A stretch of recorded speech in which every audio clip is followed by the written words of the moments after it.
Hello and welcome to another episode of Video Game Logic. Today's show is recorded on January the 22nd, 2019. I am your host, Gaming Psychologist, and with me, as always, fabulously and gloriously ready to give out those trophies, Caffeine Rage. And I was able to fit into the dress this year because I have been on a diet. Very sparkly. On today's show, we are doing the VGL Awards. So there will be no topics or anything like that for the news or games that we played. We're going to be dividing them up into blocks just like we did last year, and timestamps will be for the blocks themselves. And then within, you can search through to find the different categories and winners and such. Hi, Rage. Huh. So, real quick before we get started, we completely missed our very first week ever. And in case anyone is wondering, that is because I wound up in the hospital for several days and was unable to either record or put together some sort of backup content. Well, to be fair, the pancreas is a highly overrated organ.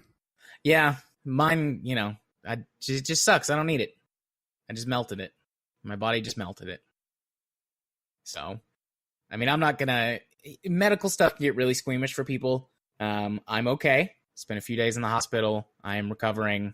Yeah, the operation was a success. Yes. So, if anyone has any questions or whatever, you can always feel free to message me. I'm not weird about talking about it, but I do know that a lot of people would not appreciate hearing all of the gory details of my medical escapades. So, did give a pretty good clue. You did indeed.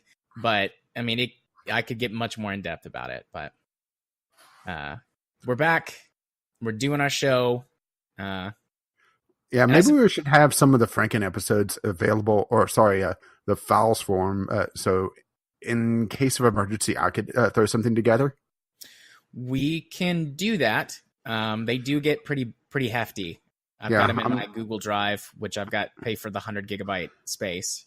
Yeah, either that or finally get around to upgrading my Dropbox. Yeah, we'll figure it out. That's something that we should have a different business meeting for. We have a couple that we actually have on the docket that we've been meaning to talk about, but that's during off recording time because we do have another thing to talk about is a community refocus that we're going to be doing going forward. Indeed.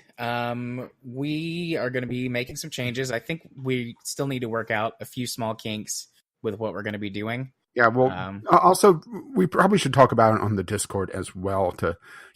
A community refocus should probably get some feedback from the community itself. Fair play.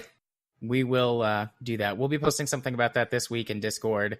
We look forward to hearing feedback from you guys, but we're going to try and refocus back on the community this year. Also, in lieu of me being in the hospital and some other stuff that happened in January, we're pushing Game Club back an extra week. So it will be pulling up my calendar now, instead of next week, the 29th, it will be, the 5th of February when we'll be doing January's Game Club. So that gives everybody an extra week, especially us, to get through Vampire the Masquerade Bloodlines. But yeah, we'll get some community feedback on the community refocus and some of the other changes we're talking about doing. And then we'll have more details probably in next week's episode. But we just want to get this done off the top so everybody knows what's going on before we, dig into this. And I don't know how long we're going to be here. Last year's wasn't too super long. Few hours. No longer than the usual episode. Yeah, so we will we'll see how this goes. But are we forgetting anything, or are we good to go? I think we're good to go. Okie dokie. So then let's just and can we hurry up? This stress is starting to cut off circulation. Well, you could just take it off. I'm not falling for that one again. I love how you added the again. Wink. Anyways, for block 1, our first award, or our first category, is the most memorable gaming moment in 2018. So the way this works is that we each have something that we, sort of nominated, and these aren't really awards until we get to the very end. Yeah, really. There's a couple that could call you could throw into a real award, where we have a discussion back and forth and have an ultimate winner. But yeah, we'll get to that. So my top moment, my most memorable moment of 2018 gaming moment was when the two of us beat Divinity. I mean, we had been playing Divinity for like 18 months or something like that. And part of it was, we couldn't record every week. Stuff was going on. And also it's a long-ass game. And it is a long-ass game. But it was so good, and I really enjoyed all that time. The story, kind of was lacking. But, that ending. Yeah, just the ending fight. Yeah. I actually went back and calculated that. Well, first of all, we skipped an entire stage on the end boss fight. I mean, a complete stage of it, because it's supposed to be a 3-phase fight, and we were in phase 2. And, well, Medora, I actually called it. I said Medora was just going to kill him at some point. And she did. But, I mean, she truly is the baddest of asses. It was just hilarious. Just what was that, like a quadruple crit on her? Yeah, right there towards the very end. It's like thousands of damage. Something like 4,000 or 5,000 damage on a boss that only had a few thousand. I would say a couple tens of thousands health, but its big thing was massive resistances. Yeah, but we were countering all of its resistances. We were making it weak to stuff. Mm-hmm. So, well, it turns out it was also weak to just a giant sword getting shoved up its ass. Lots of things are weak to just giant swords, I have to say. I mean, I'm pretty weak to a giant sword. I don't know about you, but... well, I'm fatter, so, I have more natural armor, It'd bounce a little bit more. Maybe. I don't know. I'm pretty fat, too. But yeah, just, it wasn't... that. It's a good game. To me, there's not a ton of stuff in it that's, like, super duper stand out. The combat system with sort of all the combos and things you could do was really cool. But, towards the end of the game, the story and kind of falls apart. And there's a couple of sections, like the forced stealth section and the part where you can completely miss one of the things you need and get stuck, which we did. And we had to look up a guide on how to do it. Like there's some... No, we consulted the Oracle. We did. Well, you're right. We consulted the Oracle. So, there are some pretty bad aspects to that game and some very frustrating things, but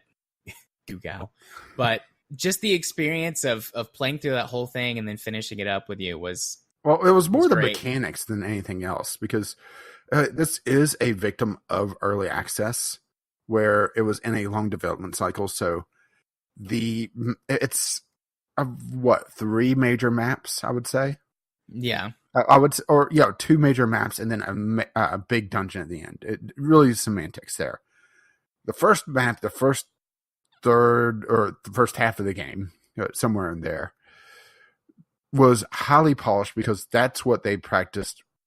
That's what they polished in early access. That was the map that they worked on over and over and over again. And there was a drastic difference when you hit the second map of just the level polish. It was still a good game, but it wasn't nearly as good. Yeah. And then by the ending, it was very linear. There was really only one place to go and not a lot of exploring to do. Not as many side quests and things like that. Yeah, and honestly, the final boss was a little bit of a letdown because it didn't really kind of focus on the inner mechanics that the game had focused on before then, toying around with the different elements and different services and trying out different tactics. It did a little bit, but it was more trying to counter the just immense resistances. Yeah. So that's mine. What's yours? Well, mine is a more somber note. It is really the outpouring support and the stories following the death of Total Biscuit. Mm-hmm. This is, well, should we just go ahead and roll this into my biggest surprise of the year as well, and have this, because it's essentially the same event, only different sides of it. Right. So the second sort of category as biggest surprise of the year, and it can be anything related to gaming. Which so Total Biscuit was, the consumer advocate, really the champion of the consumer. He wasn't the biggest gamer on YouTube, but he was one of the most well known outside of the gaming sphere. So him just, well, it was a protracted disease. It was long going, but he went downhill quick at the end, which is typical with cancer cases.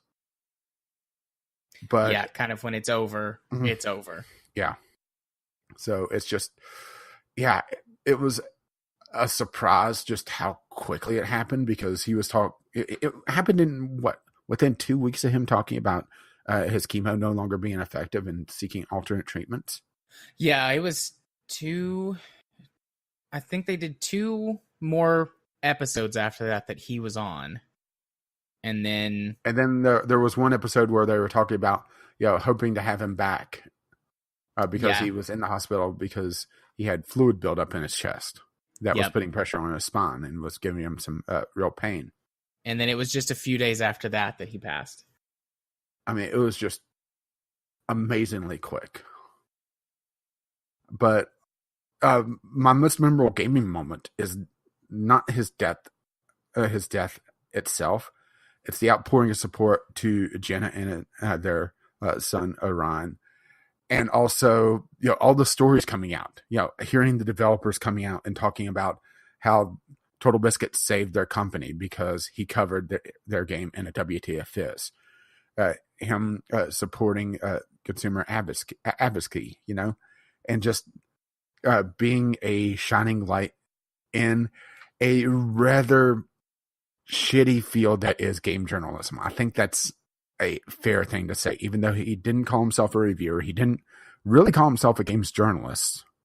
He called himself a critic. And honestly, we lost a lot when we lost really our only critic. Because, nobody else calls themselves a critic. And there was really, there have been a couple of people who have not stepped in, but have stepped of become, like Sid Alpha. People have called him essentially the Diet Coke of Total Biscuit, which I could definitely see that. It's a shame that he has a day job still and he hasn't gone full time. Yeah. But obviously, YouTube is in flux right now as well. So it's tough to really hold it against him saying, "Oh, you should just make the jump." You are totally big enough when YouTube is just so uncertain these days. Yeah. And we both talked about how, TB had personally influenced us in our gaming and the way we approach games and things like that. And still sometimes I think about, think back to like the videos and stuff that I've seen of his when I'm trying to evaluate something either to talk about on the show or even just like, how do I feel about this, news article or this announcement? Or I think of him whenever I see a shitty texture and I go rub up against the wall. Yeah. Yeah. But, I've said to people before, like, people have asked me like, "Oh, who's someone that you look up to? Who's somebody that like inspires you?" And Total Biscuit has been on that list for me before because, he not a perfect man, full of faults for sure. Oh yeah, but he's someone that should have never been on social media. I think that's fair to say.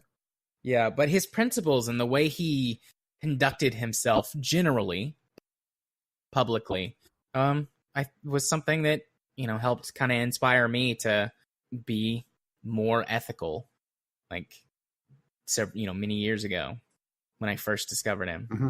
Like it wasn't something that like completely changed my life. I'm not saying like he completely like reformed me, but there was a period in my life where I was I wasn't as ethical or as moral as I am now, just because my life experiences were shaping me and I wanted to be better, and that was something that I used to help me determine that. So,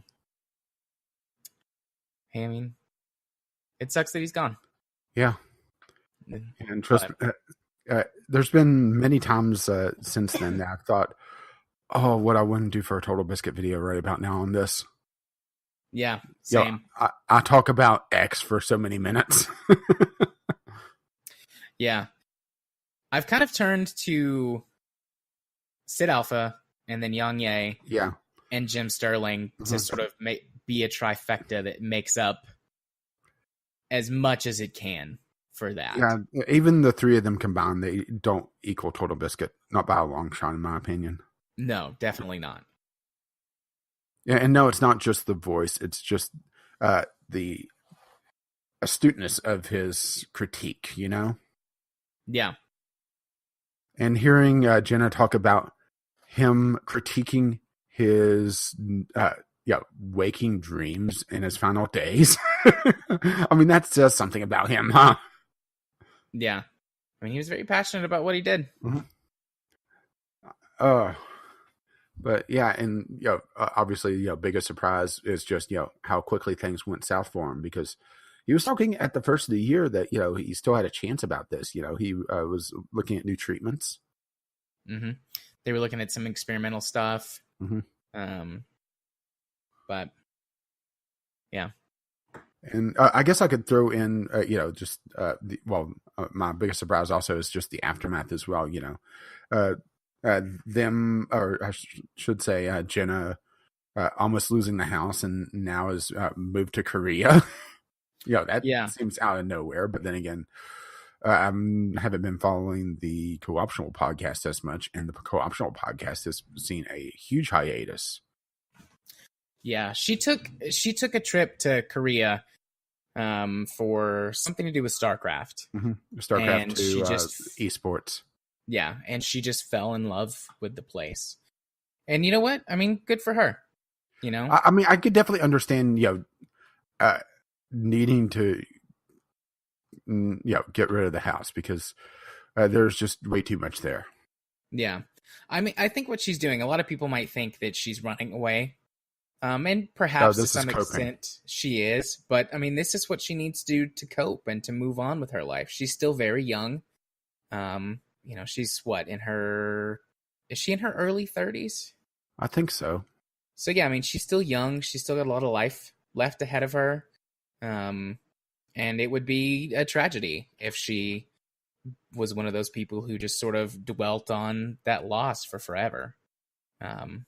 And how she grieves and copes and moves on in her own time is something that no one can decide for her. So I'm glad to see her doing something. Mm-hmm.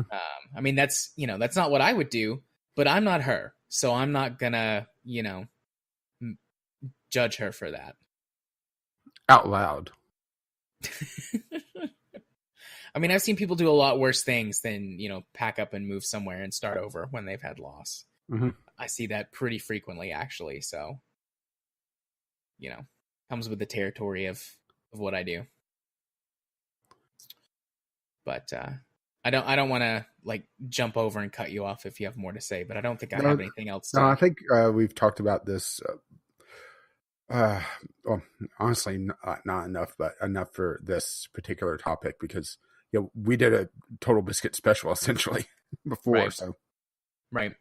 Okay, so my biggest surprise of the year was also a slightly sad thing in playing it, but it was Florence, which is a real game that uses the strengths of a mobile platform, the touchscreen and the accelerometers and things like that, to help tell the story. And the episode where I actually talked about the game from several months ago, I went into a lot more detail. If you missed that, or if you're a newer listener, and I won't spoil it, but it genuinely does use the mechanics of the touchscreen to help tell the story of a relationship between two people. And the music is wonderful, and the art style is beautiful and brilliant. It's made by a small team. I believe they're in Australia, or perhaps New Zealand. And that's not me saying that New Zealand and Australia are the same place, guys. I know we've got some listeners out there, but I think they were from one of those two places. I could be sure to send misremembering. all hate mail to JMA4707 on Steam. You mean on Twitter? Because that's no, just have it sent to you directly. Oh, okay. So J Arthur 47, because you said JR. JMA. But yeah, I mean, Florence was a huge surprise. It was like $3 when I got it on mobile, and it is well worth the $3. I don't know what it's at now, or if has or gone on sale. But I look forward to playing future games from this dev team. I believe they've got another one coming out soon, so I need to actually check up on that later. But yeah, that was the biggest surprise for me in the year in gaming related stuff.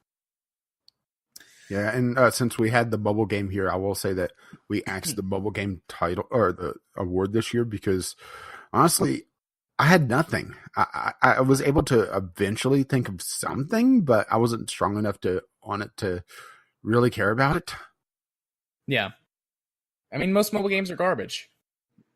Eventually, there will be stuff that breaks into the market that's really good. It just has to happen by like law of averages. But I mean, most shovelware nowadays goes to mobile, I think. Or Steam Direct. Or Steam Direct, which we will get to later. Yeah. Oh boy, that's going to be fun. Yeah. So, all right. The next category, the It's Still in Early Access Award. So this goes to the game that we can't believe is still in early access after all of these years. My pick was Factorio, which has been in early access for, I want to say 4 or 5 years. I could just go on Steam and look it up. It originally released in 2016. But it's been in early access for longer than that. It came to Steam. Yeah, that's when it came to Steam. In 2016. I believe it first was for sale in a year before that. So it's been in early access for 4 years, give or take. And I mean, it's a completely playable game. And it has changed quite a bit over the last couple of years. I mean, they've made major changes. Our plans for release come as part of an ongoing process. We're constantly adding new features and content. I'm not sure when they updated this, by the way. We feel the game is complete. We will release the full version. Our current estimate is that it will take us 8 to 12 months. Okay, so on Steam, it says we've been working on Factorio for over 5 years in the early access. So 2 years before it came to Steam, it was up for sale in early access. And according to this, they sold 110,000 copies directly on their website. So, quite the number, huh? Yeah. I want to go back and play it because, I mean, it's not a whole new game, but they've made some massive changes since the last time I did a playthrough. I know some people in the community have been playing it a bit here recently. I haven't been able to join in because they started playing around the time I got sick. But I don't know if I will or if I'll go off by myself or we could do something together or whatever. I don't know. That's something to figure out later. But yeah, I've been meaning to go back and play it and just see what's different. Well, mine is Snow. And now you remember this one, right? I forgot about this game, honestly. I had to sit and think about this one because I wanted one that is also in development hell and hasn't seen an update since 2017, so it's most likely a dead game. Mm-hmm. It originally released in 2013, so it's been in production about as long as Factorio, or I should say been on early access as long as Factorio's been in production. So, it's an older game. Right. It's free to play. And it had a lot of promise that was absolutely squandered because they put everything behind a damn paywall. So we're likely not going to see this get a full release. I mean, its all-time peak is 2,700 players. That's not sustainable for a free-to-play game. I'm sorry, but it's not. Unless, you have several whales in that, but everything was cosmetics, at least at first. Then they started paywalling everything. And it's a real shame because, they got outdid by Ubisoft with Steep. Granted, Steep isn't a great game, but it's a complete game. Yeah, there's more to do. Because last time I played it, which I believe it was after December 21st, 2017, there was really nothing to do unless you put down a lot of money into Snow. I remember we played it a couple of times, like all of us, and then we never played it again. Yeah, because we said that it had promise, but there wasn't a lot of content. And let's just put it this way. Well, to be fair, this number is inflated because it has a lifetime pass, but there is $228 of paid DLC, but there's a $60 lifetime pack. So, 100 some, like 180.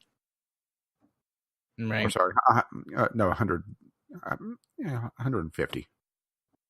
It's just ridiculous, right? Yeah. I'm tempted to install this and just play it and see what there is in the actual free portion. But I know I'm not going to do that, so why even contemplate it? Let's see. Time? Well, at least they don't give a date on this one. Snow will remain in early access until it reaches fully after open beta period. What? Snow will remain in early access until it launches fully after the open beta period. At that point, Snow will be nearly feature complete with all intended content and gameplay available to all users. Unless you haven't paid, and then you're going to be screwed. That's the subtext, right? The fine print. Yeah, I was reading between the lines. It's a shame because Snow released well before Steep. It should have been able to capture a good chunk of the market. Steep didn't do all that greatly, but at least did well enough to be able to be supported by Ubisoft. So that says something, right? Yeah. Hey, you can get Steep for $20 right now. Mm-hmm. Still a little, steep for the content in that game. Hey, Ghosty Goo has Steep. So, next topic. Right. The Boulder Dash Award. What we're fed up with from the previous year. And for me, it's AAA devs and publishers just cashing in on community goodwill. And this is also going to show up later on. But, we saw EA cash in with Command & Conquer. Mm-hmm. Bethesda cash in with Fallout. Blizzard cashing in with Diablo. Mm-hmm. Just really low effort, poor quality, supposed AAA developers pushing out these crap games. And honestly, they're still selling because they are selling based on the name and on the community goodwill, because they don't believe that, it's EA putting out a mobile game. It's going to be good. Right. Says the idiots. This is it's interesting to see this. I know there's always been cash grabs and but it seems like it's been worse this year. Right. This is something that happened. I'm sure it was happening longer before this, but in the last maybe a decade ago, this started happening hardcore in the film industry.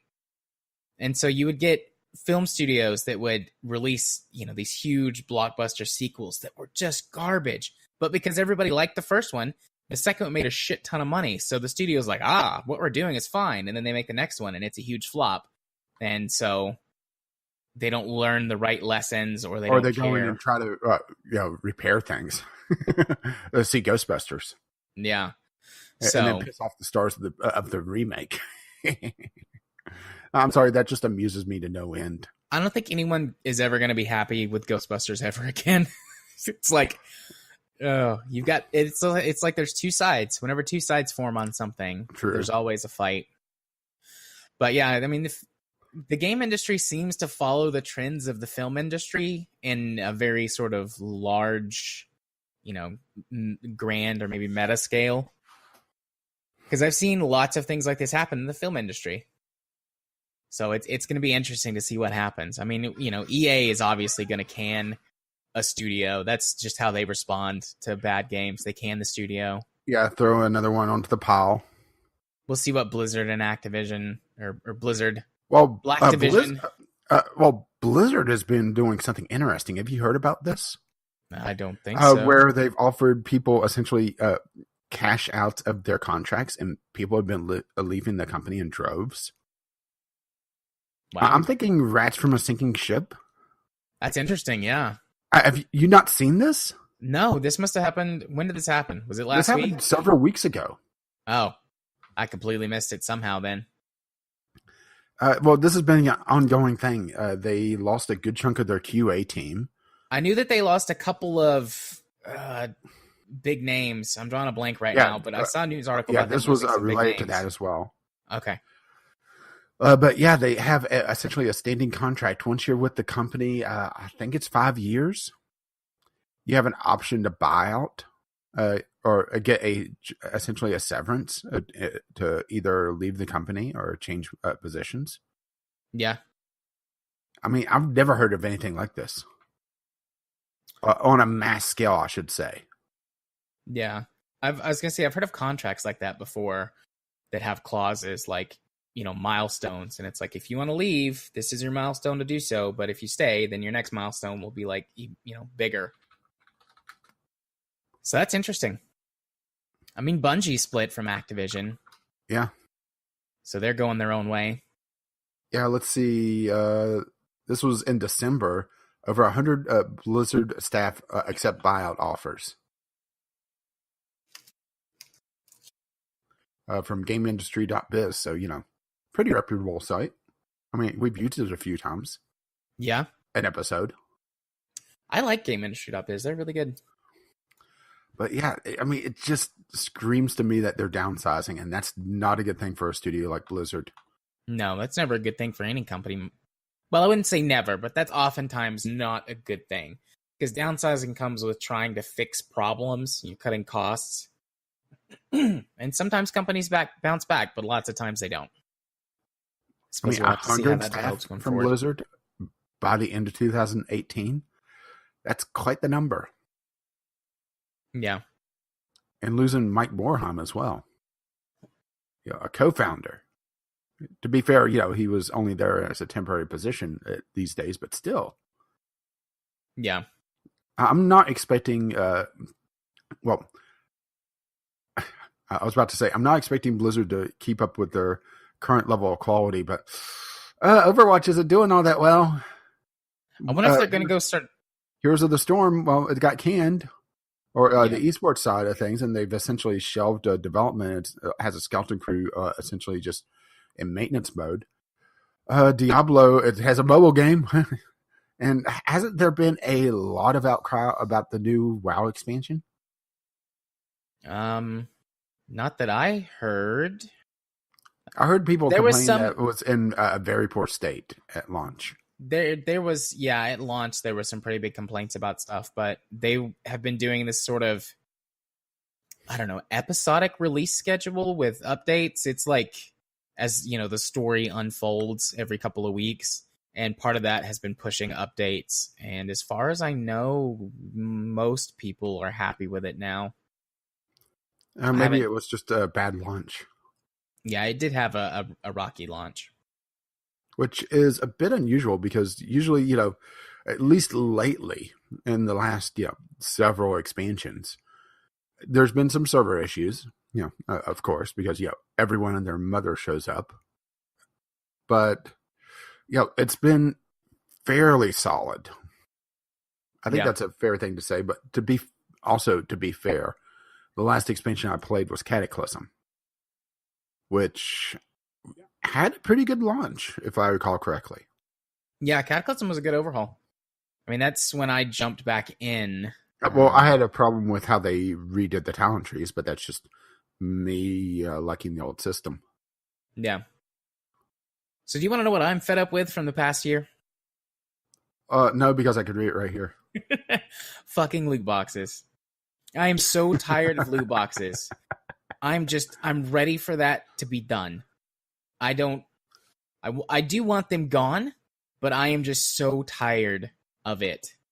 And all of the stupid debate and all of the people who are like, it's you can remember. Well, the fact that we're now seeing physical item loot boxes. Yeah, I saw that. The Sony loot box you could buy at Target. I was talking about the one where it was not Dipshit, but Dipshit's brother.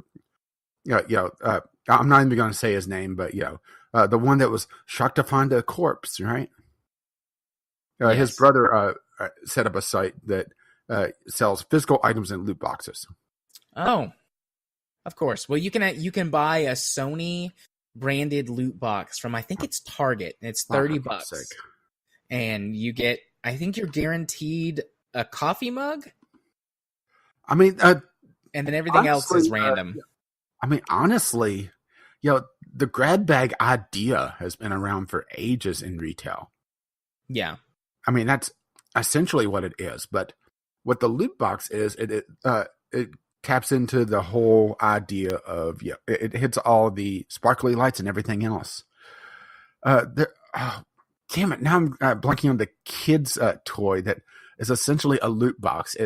It's a girl's toy, so you may not know this, or maybe you do.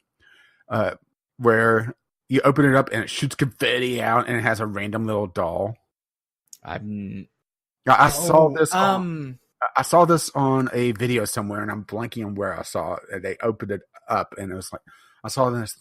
Holy shit! It's a physical loot box. I know what you're talking about. I can't think of the name of it, but I've seen them. Yeah. So I'm not making it up. I didn't have that's a real thing. No, that's a real thing. I can't think of the name of them, but I've seen them. And they're just absurdly expensive for what they are, because it's like this little figure. Yeah, my cousin was into those when she was a little bit younger. She's 15 now, but a few years ago, she bought a whole bunch of those. Boy, I bet the cleanup was fun. I didn't have to clean it up, so I don't care. Not my kid, not my problem. But yeah, I'm just tired of it. I'm sure there's going to be more news going forward, but there's just so much stuff. It's like, can we please just... They're gambling. They just are. And let's figure out how to do that. Or how to deal with it. And yes, I would always rather the industry do it itself, regulate itself, but it seems incapable of doing so. And around the world, governments are stepping in and... Yeah, but not ours. No, of course not ours. To be fair, ours is partly shut down right now. Yes, it is. And I could hear you wanting to rant about that. He finally won something. Longest shutdown ever. Well, I mean, he had most days golfing.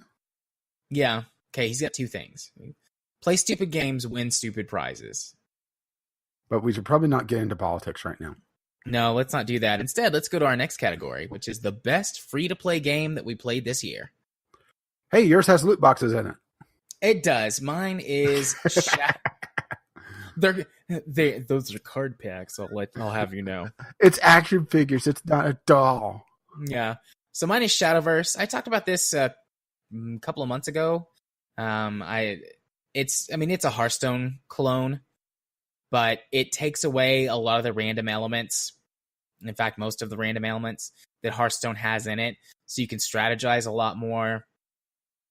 And you don't have to worry about like a single random pull winning the game for you or losing the game for you. It's just a solid all-around game. The art design is great. It's got a lot of single-player content, which I enjoy, because I don't like to deal with like the current meta, and I'm not going to spend tons and tons of money to get all the cards I need. So playing through the single player, you can do that with the starter decks. Just a really solid, all-around, good free-to-play CCG. CCG. Yeah, and mine is, of course, still Warframe. It was Warframe last year, it's Warframe this year, but this is also like the one free-to-play that's captured me, They had a major expansion that was, on the surface, a lot like the previous major expansion, but they fixed a lot of the issues with it. Yeah. It's essentially the same basic idea, only a lot more refined, a lot more polished, but they added more paths of progression throughout that big chunk of content that they released. And they just talked about the roadmap for the upcoming year, and they have a lot of shit going down. Yeah, I've seen that. You saw them talking about that? Yeah, I'm still subbed to the Warframe subreddit, and that has been on my front page every day for the last couple of days. And them making fun of them bringing in a whiteboard. Yeah. Oh, no, they knew what was going to happen. They knew. But yeah, just the fact that they have one of the most, if not the most fair models. You buy a currency. You do have the bullshit currency. I will admit that. But the bullshit currency is also fully tradable. So if you don't want to buy bullshit currency, or you're lacking just a little bit, you could sell something. You could sell something to another player. Get bullshit currency to be able to buy instead of having to, plop down a bunch of money to get a ton of shit currency for one little thing because you need like 5 platinum or something. I mean, it's a really good way to get around the issue of it, Yeah. And technically, they do have loot boxes in the form of relics, but you do not buy them directly. You're able to influence the chances quite substantially just by essentially a refinement process, burning a secondary resource in the game to boost the chances of the uncommon and rare items from a 1 in 100 chance to a 1 in 10 chance. Quite the difference.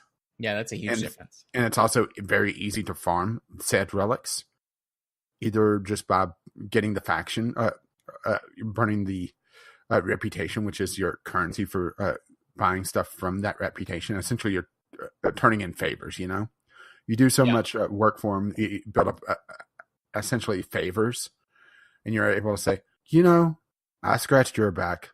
Why don't you scratch mine?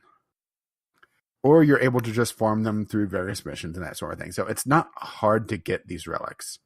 It's time consuming, yes, but it's not hard. And Warframe is about a delicious, delicious grind. So yeah, that's my free-to-play game. And let's move on to the next one. No School Like the Old School Award. Well, this one's easy for me. Building the RetroPie. Yeah. I mean, that's literally old school. Well, new school meets old school. Going through and, finding the games that was like, oh shit, I forgot about that. or they made a game of that. The big one was the NES and all the random game shows that they had video games of. Shoot. Now I'm blanking on Win, Lose, or Draw had a game. And nobody's probably thought of Win, Lose, or Draw in like 20 years, Was that? Unless it was a weird show, if memory serves correctly. I barely remember it. I think I've seen it. It's probably on Game Show Network. Yeah, because when I was a kid, I would go to my grandmother's house and spend the night, and she always watched the Game Show Network. Win, Lose, or Draw. Yeah, I've seen Win, Lose, or Draw. Yeah, to be fair, Game Show Network, it has probably the cheapest backlog of stuff it could just play. Mm-hmm. I mean, it's probably cheaper than making reality shows, which is saying something. But yeah, just going through and learning some very basic Linux, because there were a few commands to compile things, and also to install the safe script, so you don't accidentally erase the memory card by powering it down incorrectly. Yeah, that would be sad. Which is a feature of that case.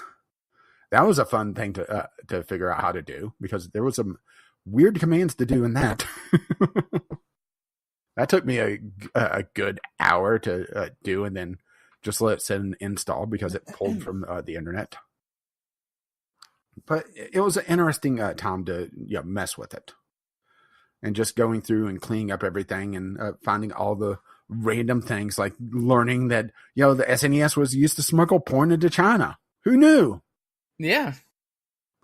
I just kept seeing these. What the hell is this art book? Because it was like random Chinese name art book. And it was one of those things that wasn't getting hit by the scraper, which was what was grabbing all the information, the box art and that sort of thing. Yeah. And so I kept getting these weird things. And I thought, okay, let's load up one and let's see what the hell this is. Well, that's tits. Pixelated tits, but tits. And that's just porn. Right there. That's what that is, ladies and gentlemen. Just porn. I mean, it was an experience. Let's just put it that way. And the fact that it was like, 6 or 8 pictures.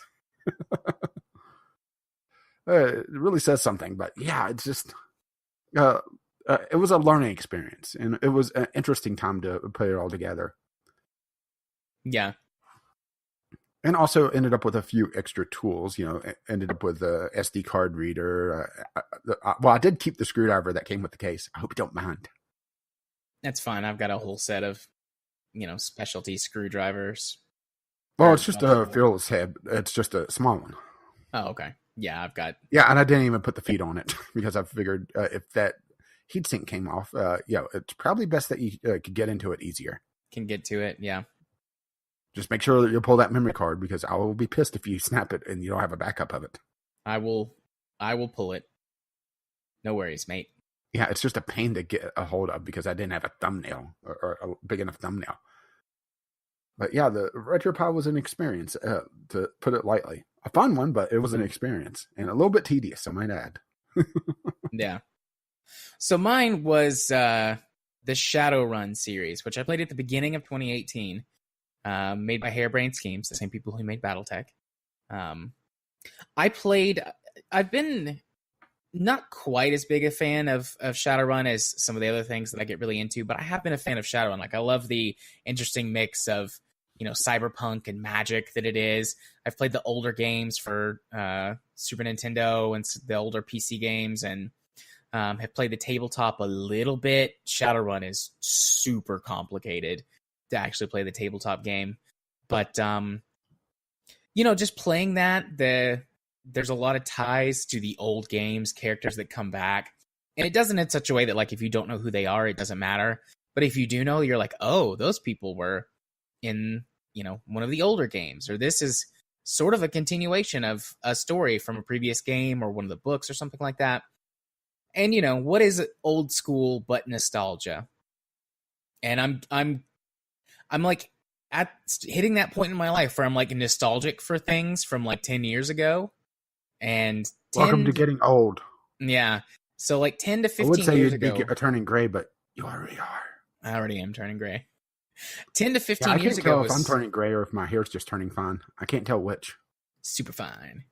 But that was around the time that I started getting into this sort of stuff. That's when I first started playing D&D. I got a 3rd edition rule book. Started DMing for my friends. We'd all go over to my friend's house and play D&D because his house was kind of in the middle of all of the rest of us, this one particular friend. And then getting into Shadowrun and started playing a lot more strategy games and things like that. So it's just playing that game or those games, because there's 2. They were working on a 3rd one. I don't know if the 3rd one's out yet or not, actually. I haven't checked up on it, but I don't think so, because they shifted most of their focus to BattleTech. But there's 2 that are out, and they are both excellent games and just reminded me a lot of 10 to 15 years ago. So, yay for getting old, I guess. But it just seemed to fit perfectly with how I sort of interpreted that category. The final one for Block 1 is the Reconsideration Award. This was one of our new ones, right? Yeah, this is one of the new ones. Basically, a game that made you reconsider it either positively or negatively, but for one reason or another. And I created this award especially for mine. So go ahead.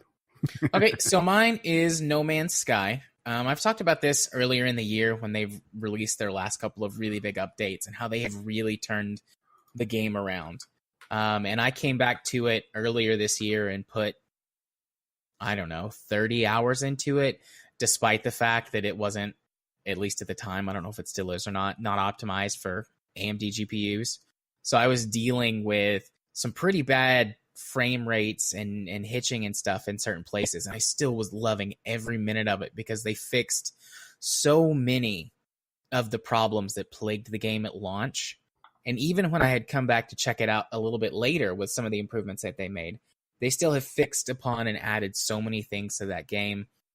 I mean, its launch was 2 years ago, 2.5 years ago, and you can never go back and recapture that moment. But I believe the game now is at the point that they had claimed it was going to be when it released. And this year, I intend to put some more time into it, to just see if I'm right and see what actually is out there. Okay, well, mine is on the negative side of things. Faria. This was actually a free-to-play game that I really enjoyed when I discovered it. I believe I got this on recommendation from Total Biscuit. All right. Mm-hmm. And during the year, they announced that they were no longer going to be free-to-play. They were going to go to a pay-to-play model. Essentially, think of it like Guild Wars, where you buy into it and then you get so much, but then you could also get the card packs as well to fill out your roster. And also they revamped their crafting mechanics. So instead of the Hearthstone-like mechanic where as you get excess cards and you build up a resource to create new ones, now it's just, I think it's once every 6 hours you could just create a card short of legendaries. Just boom, done. Mm-hmm. Sounds good on the surface, but they then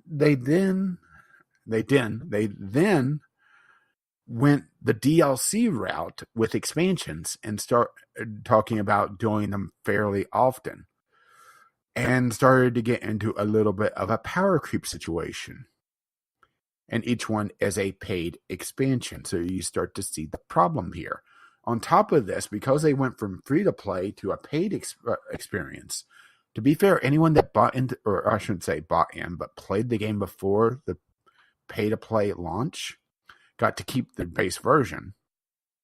But they paywalled all the new content. And as of right now, they have that. Now, mind you, this is a CCG, so player count is slightly important for proper matchmaking. Indeed, as it is with all multiplayer. 24-hour peak, and you could tell that this is going to be a low number because I'm pausing. You're dragging it out. Yeah, the death on this one is pretty drug out. 147. Ooh, that's no bueno. They have fewer players in Artifact, and that's saying something. Right now, they have 112 players. And just, if you go to the Steam charts, you could see the big peak of just before they went pay-to-play of 3,638. And you may be thinking, that's a pretty low number for a CCG, and that's because it's a strategy game on top of things. It still is a rather unique mixture of CCG and strategy. But the problem is that it's two niche markets that the Venn diagram doesn't really overlap all that much to begin with. And on top of this, they also canceled their mobile version, which was just idiotic because the mobile version was perfectly playable. And it would have been a good catch for people on the go because matches weren't that long. You would think that they would be a longer match because of the strategy component. But I would say they were 15 minutes, which is probably a little long for mobile, but not overly long. No, 15 minutes I think is pretty acceptable for mobile. I mean, they seem to shoot for like a 5-minute sweet spot, air quotes sweet spot, but I like between 10 to 15-minute matches, honestly, like on a mobile game. Yeah, especially since this has a strong strategy component on top of it, of building up the map as well. And there still are decks that are more of a rush focus that could do the sub 5-minute game, but those are the rarities. And there's also mechanics in the game that prevent you from dragging out the game too long as well. Kind of countering some of the trouble Hearthstone could have, where two people have built up too much and they can't kill one another. Right. Until RNG just says you die. Yeah. Or you get to the death counter and take too much death damage in Hearthstone, like whenever you run out of cards in your deck. Yeah. Yeah, I mean, let's just put it this way. They went pay to play, I believe. Well, unfortunately, this says the average players. It looks like it was in April, but yeah, that's their peak. I'm not sure if that's when they went full pay to play. But the fact that they pulled all this in the last year, Yeah. is rather telling. So much so that I wanted to create a special award just for them.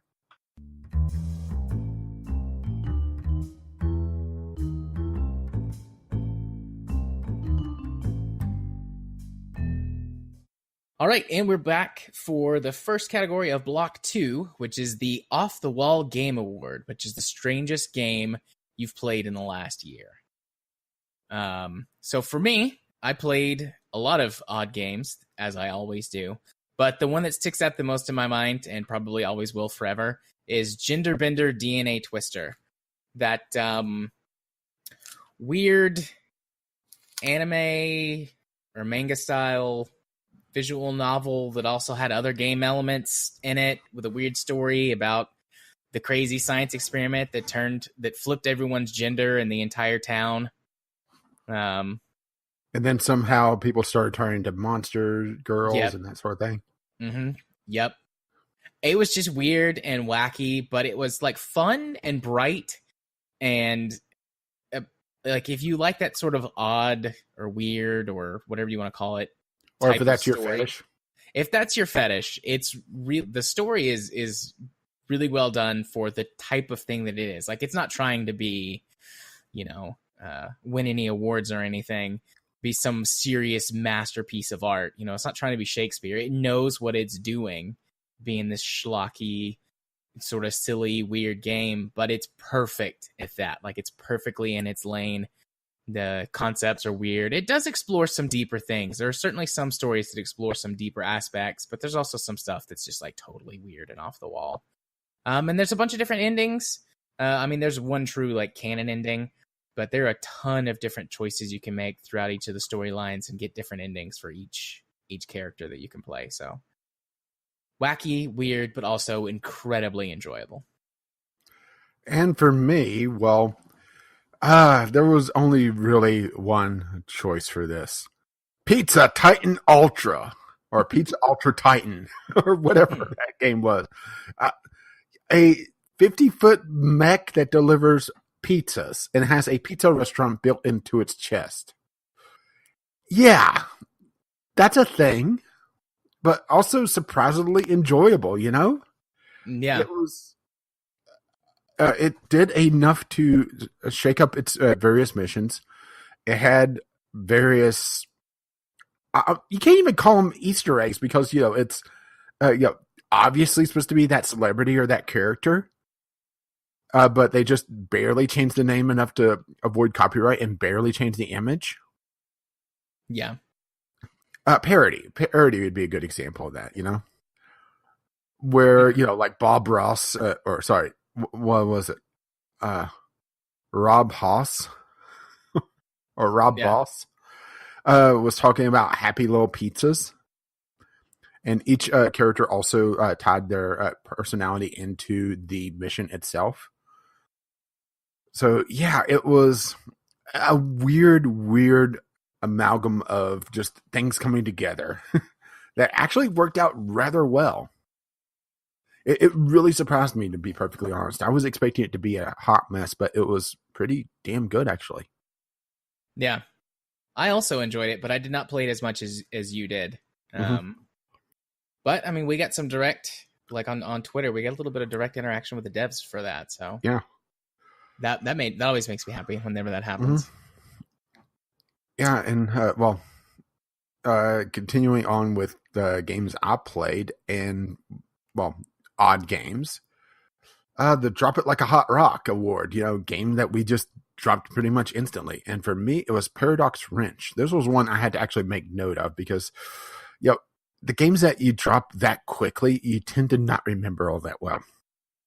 Right. And this is another one of those entries that is trying to emulate Portal, but didn't go through and play it with dev mode on, the dev commentary, to understand the lessons from Portal. So it tries to do something a little bit different. It has a gun kinda that swaps what type of surfaces that you can land on. And also it could it's essentially a paint gun where you could swap the colors of certain objects.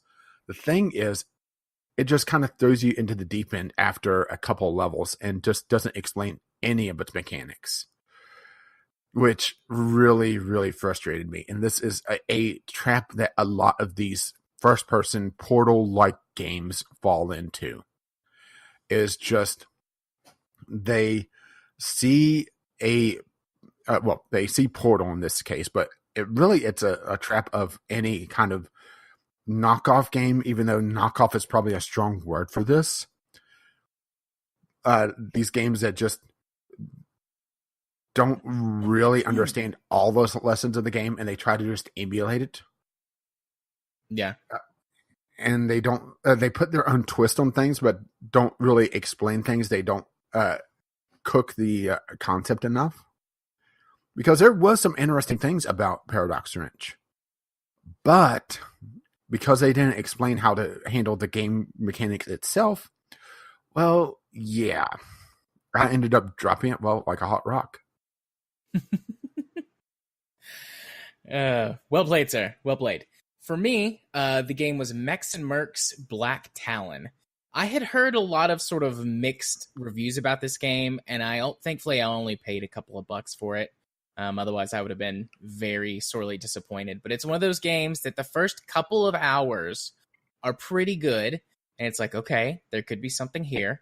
And then after maybe hour 3 or so, the game just turns into a slog. The AI is ridiculously stupid. The difficulty, most levels have never-ending enemies until you capture the objectives that you need to. But you have limited resources. So you have to basically always be pushing forward, or you're just going to be dwindled down over time.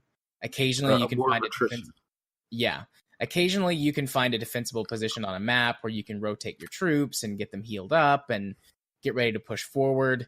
But it's just boring. I could even get past that if the AI wasn't so brain dead. But they just basically kamikaze you constantly. And that's the only thing they know to do, unless a specific mission has them pathing towards a certain objective or something like that. And after the first couple of hours, like when you get your first mechs and you're able to do some customizing with them, and you can completely customize each of the squads. Well, I say completely customized, but you can do things like set up different weapon groups for them. You can split squads like half and half. So if you want them to be, part like half the squad have shotguns and half have sniper rifles, you can do that. It's kind of silly, but you can do things like that to give your different groups that you create different sort of purposes. And there's RPG mechanics to it where that they level up and you as a commander level up. Like there's a lot of good ideas here. And for the first couple of hours before the game really opens up to the map, because you are a mercenary group, so there's contracts you get to choose from as you go through the story, and until it gets to that point, it's pretty good because it's linear stuff. There's more linear objectives on the maps, but once it opens up and you realize, oh, this is it, I also dropped this like a hot rock. Not as well played. Yeah, because you did it first, but imitation is the sincerest form of flattery, right? No, I thought it was just laziness. Well, I'm pretty lazy too, so I got it either way. But moving on from dropping things like hot rocks to the least favorite games we played in 2018. For me, and I swear this is not a bit of hyperbole, it was Red Dead Redemption 2. And I got even more mad at that game once I found out how it ended, how the story ended. Well, no spoilers, because I may want to play it at some point, but right, it's bad. It's that bad. So yes, so you know how my biggest gripe with the game is how it basically just constantly wastes your time with tedium and dealing with just having everything takes too long. 2 or 3 seconds to pat down every person when they die to loot them. You have to pick up every single item individually if you're picking something up, and it takes 2 or 3 seconds. It's like 5 seconds to get on and off of your horse. The game constantly forces you to put weapons like back into your horse inventory and only carry your pistols around, and you have to go back and get them. Just all kinds of stuff like that just wastes so much time. And then, which I won't say what the spoiler is, but there's a thing that happens in the game, and then that problem gets worse, and it continues to get worse for the rest of the game as a story conceit. And I was going to say, but you don't want me to spoil, so I can't say what it is. But there's a thing I can take my headset off for a few seconds. Do you want to rant? No, it's okay. I can keep it inside. But yes, it makes that problem even worse. Adding additional things that you have to do, and then making a lot of the stuff that you had previously done take even longer. So to me, the game is just a big waste of time. Compile that on top of all of the problems within Rockstar themselves, both how they treat their dev teams and how they treat players more like just like wallets, like just things to bleed money, with how many problems the online mode has. It's horrible in my opinion. So yeah, least favorite game, 2018, Red Dead Redemption 2. What about you? For me, it would be The Flood. And I use the term game here loosely. This is a narrative experience. And according to the Steam store page, a 5-minute narrative experience. And they're not wrong. And to be fair, it is a free-to-play game, but it's one of those things that, right? Yeah. It's a visually appealing game, and actually got a review code of it, which, the fact that they sent out review codes for this is a little shocking. But 5 minutes. It's so short that it's just mind-boggling. And it was just, it left a foul taste in my mouth when I realized, what, this is it? I mean, it doesn't even really give a good narrative. It's an experience game. It's like those games for VR where they are experiences and very, very short, only, it doesn't have the flash of VR. And it's 5 fucking minutes. Right. I remember you talking about this game, and you were like, I mean, you can do it over, but there's not really much reason to. Yeah, there's no point. There's no collectibles. There's the story is incredibly basic. It tries to be deep, but it just falls flat. It's just going down a river. Right. A lazy river. Mm-hmm. Not even any rapids to mix it up. Yeah, and now for the complete opposite of a 5-minute game, the Time Sink Award. Excellent segue, my friend. The game that we played for at least 50 hours or more. And, well, for me, that would be BattleTech. And one of the many times this game is going to be mentioned tonight. Indeed. The first of a few. Yeah, BattleTech, this was the Game Club game that I played the most this year. Or this past year, I guess I should say. And there's a lot to it. It's one of those games that's easy to pick up and learn, but very hard to master. But at the same time, the game also kind of dicks you over in certain ways that starts to get a little bit predictable. So, but it's something that only really comes out when you get to the Time Sink Award levels of gameplay, where you start to see, okay, it's this map. If there's going to be an ambush, it's going to be either here or here. But that's just the fact that, I played it so damn much. Yeah. So I won't talk too much about it at this point, because at the end of my list, it's there a few times. But, we have a rule that aside from the, in all the normal categories, we can only use a game twice. Otherwise, BattleTech would have been here also, because I played BattleTech for 401 hours in 2018. So that was the game I played. I played BattleTech more than I think most of the rest of the games that I played combined for the entire year.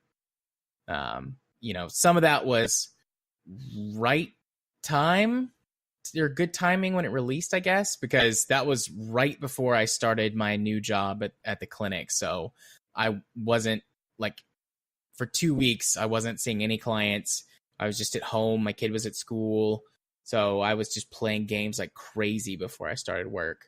And when I say games, I mean BattleTech like crazy before I started work. And it was the game club game for that month. And then I started modding it and creating my own mods for it. And then I took a pretty big hiatus until the recent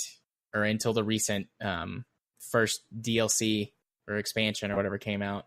And then I've been hitting it pretty hard. And I'll save some of that probably for talking about later for when I talk about why. Yeah, you got to save it for your own talk, because you really should be talking about your game right now. Indeed. So the game that I picked, because there were I think I had 4 games that I played for more than 50 hours in 2018. The one that I choose to go with or to put down was Elite Dangerous. I picked Elite back up around the start of the new year. They had a really big expansion, or no, they moved to like their next season. So they do several large updates or expansions or whatever per season. And they had just wrapped up a season. So I jumped in to play all of that content and played through it. And I mean, I love Elite Dangerous. You can do so many different things with that game. If you want to focus in more on it, there's a lot of lore to go through and learn. There's a bit of a story now. It's not exactly like a full-blown single-player story. Think of it more almost like an MMO type story, where there's big players and they'll send you on missions and you do the missions and come back and learn things about the lore of the universe. So there's a bit of a story that's in it now. You can also just do your space trucking or space, busing, because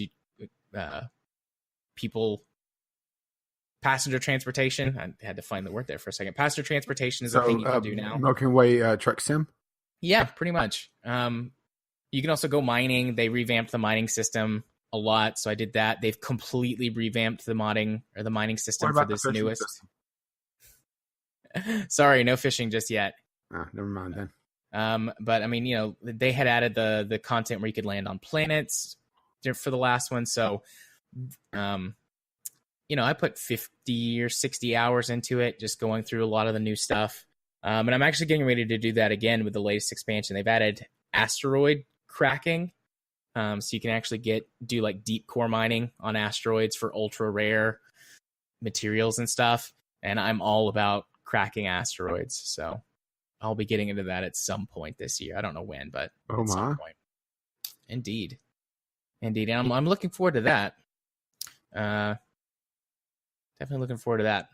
So, Discovery Queue. We've been doing Discovery Queue for a while now, and I think we added this category this year for best Discovery Queue game. We started keeping track, by we mean me. Keeping track of all the games that we had in the Discovery Queue, and then picked one. Maybe we should have done worse for Discovery Queue as well, but we typically just toss those and don't really talk about them. So something has to be uniquely look bad for it to show up as a worst game. I typically just avoid those. Mm-hmm. But for me, it was a more recent one, which I did keep track. I had my own document of ones that really stood out to me that I liked from Discovery Queue this year. I didn't put down every game, but anything that was that's uniquely something I love or I'm into.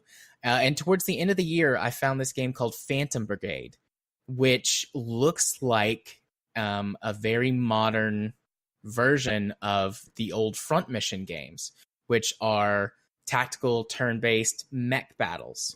So, surprise, surprise there. But instead of it being, the slow Battletech mech warrior type of mechs, they're sort of in between mecha and mechs. They're bigger and a little bit slower. They're not full on anime mecha, but there is some speed to them, and you do have some sort of fantastic over the top laser weapons and things like that. And the trailer for this game just looks like you took Front Mission 4, updated the graphics, gave it a little bit of a different art style, but very similar art style, and just plonked it down in modern times. So, this game could turn out to be total garbage, but again, it's something that hits all of my buttons. Turn-based strategy games, mechs, sci-fi stuff. I am all about it, and I'm hardcore looking forward to this game. And for me, I ended up getting Life is Strange 2 in my discovery queue list. And from everything that I've heard, I've tried to avoid spoilers, but basing it off how much we both loved the first Life is Strange, it's one of the ones that really stood out to me. And it's kind of an unfair advantage for this one, to be perfectly honest. But that is the life of the discovery queue, right? Complete randomness. Yeah. Okay, not complete randomness. Randomness as defined by algorithms. Right. And of course, people trolling the tags. Yeah, I was going to say, though, who knows how the Steam algorithms work, really? Might as well be random. Well, to be fair, even Steam may not know how the algorithms work, but if they implement the algorithms in a certain way, just because of how machine learning works. Right. It's basically they start things, put it in a box, and then, magic happens, and they don't even know how it works now. A little scary when you think about it, huh? Yeah. Tide comes in, tide goes out, can't explain it. Speaking of scary things, how about proof that Steam Direct was a mistake? Another new award. This was, especially when I was still getting review code, I would be going through practically all the upcoming releases. And some of them were really bad. So we started, once again, I started making a list of some of the worst of the worst. And our rule was that it has to still be active on Steam as of recording. Mm-hmm. Because there were some that were, released just as troll games, particularly homophobic games out of Russia that, would easily make the list, or I think for either of us. But because they kept getting pulled, they are ineligible. So both of us have more of a concept, but mine also is a direct game as well. That's also kind of been dipped in the bud, but mine is Achievement Idler Black, which there were quite a few Achievement Idler games. Essentially, all these games it was an executable. And some of them did have a very rudimentary platformer or some sort of game attached to them. But then they started deciding, we don't even need to pretend this is a game, just a blank screen. And Achievement Idler Black is literally a black screen with a little bit of text on it that says Achievement Idler Black. And then it just starts firing 5,000 achievements in sequence. When it doesn't bug out, because these Achievement Idler games also have a tendency to be buggy pieces of shit and not even give all the achievements, which is kind of ironic, huh? Yeah. The sole purpose of these is just to pad achievement numbers, and they can't even do that right. But Achievement Idler Black, I think, is the worst of the worst because it's literally just a blank screen. Thankfully, Steam did eventually dip this in the bud and made it where, unless you had a certain threshold, you could only have so many achievements. But kids these days, right? Yeah, the kids these days. So mine was, I went through, and again, I kept a list of some things that really stuck out to me as bad. I don't think I kept as many as you, but the one thing that I kept putting on there were these different sort of really shitty, ridiculous, useless anime porn, like puzzle type games. And the most common, or not the most common, but the one that made the least amount of sense to me were the little tile puzzles where you click on it and the sliding tile puzzles. And I don't understand this on so many levels. If you want to watch porn or hentai, just go to the internet. 1, it'll be better. 2, it'll be free. And 3, it's not some garbage game wasting hard drive space. I mean, I get that there are, people out there who buy this stuff and like, I get it. And the people who make these games are just shoveling them on there, hoping that they can make a quick buck from that very small amount of people who are into this, or for some reason can't get their porn any other way. Mm-hmm. But I hate just constantly seeing my Steam queue. Like, there would be some times that my Steam discovery queue would be 8 of this type of game. And I'm like, I don't want to see this, not because of the porn, but because it's just like, I just want to see real games, not this garbage. So and that happened with other things too, but for some reason the anime porn games really stuck out to me. It might be because there was so much controversy, and they're also so low effort. Yeah, because they were essentially their asset flip of the game framework itself, because all of them were pretty much the same except for the artwork, and the artwork was typically either stolen or just altered just enough so it wouldn't get reversed image searched. Yeah. So it was just a huge, confabulation of things. But also the thing is that these games would sell because they typically, if they were able to get the Steam trading cards and the backgrounds and everything, they would have anime, and anything that has anime in it immediately gets some sort of absurd multiplier on the Steam marketplace. That's very true. I didn't think of that. But all of the more visual novel, anime type games that I have cards for, they are all worth at least double digits, in the cents value. Oftentimes around 20 cents. I've had some that have been a little more, some that have been a little less, but there's been a couple that I sold for 50 to 70 cents per card. Yeah, I've had some that have been like that, but I feel like the average is around 20 to 25 cents. I had one. I got a foil one that I sold for like $2. Damn. I was very happy about that.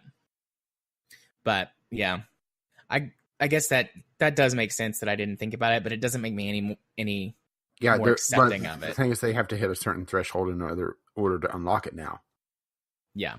So Steam is slowly adapting to try to foil these guys, but yeah, Steam Direct was a mistake. Steam Direct was a mistake.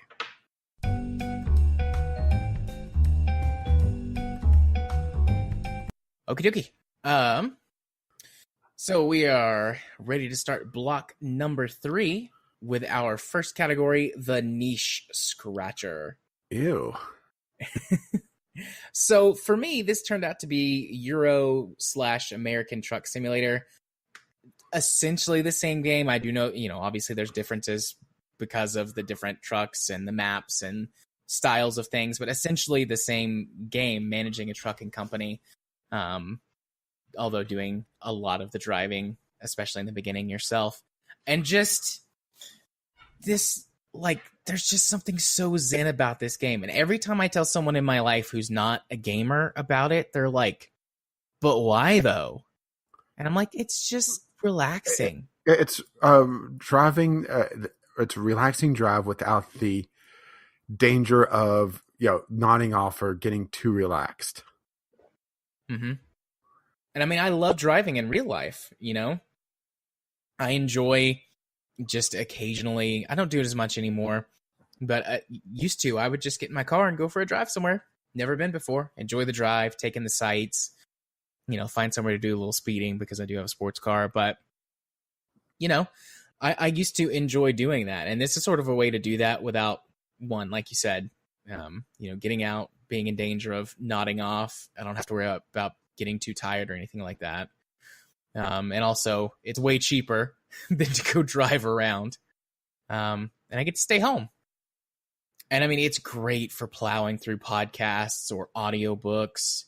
Not so great for watching stuff because it is still driving. And unless you turn off all of the realism stuff so that, you don't get fines for speeding and crashing into things and whatnot. Honestly, once you get past a certain point, the fines don't even matter. Yeah, I know. But, unless you turn all that stuff off, you need to at least be watching the road. But I spent a lot of time playing these two games this year, just relaxing. It was a great way to de-stress and decompress after hard days at work. After dealing with stuff all day with people, just come home, sit back, chill, truck a little, and listen to some podcast or something. Just perfect knee scratcher type of game. And for me, it's actually a bit more niche, I think, because it's the Blackwell series, which is a set of technically not episodic, but episodic point-and-click adventures. They're not considered an episodic game because they were released too far apart, and I think they actually started to release before Telltale kind of really set the standard for the episodic game. But they're a little bit longer than what a typical episodic game would be. But I just got all of them in one single block. The Blackwell series is a set of fairly old school point and click adventures where you control, depending on the game, a descendant of the Blackwell line. So far, I've played two different female characters of the Blackwell family. Rosetta, and I'm blanking on her aunt that was also a playable character in one. But they are both mediums. They're not rare. They're not well done. They're medium. I don't think that's exactly what you mean. No, they're spiritual mediums where they're able to see ghosts, and they have a spiritual god by the name of Joey. This essentially 1940s mobster who has the attitude that you may expect, loud, brass, but slowly kind of warms to the different characters.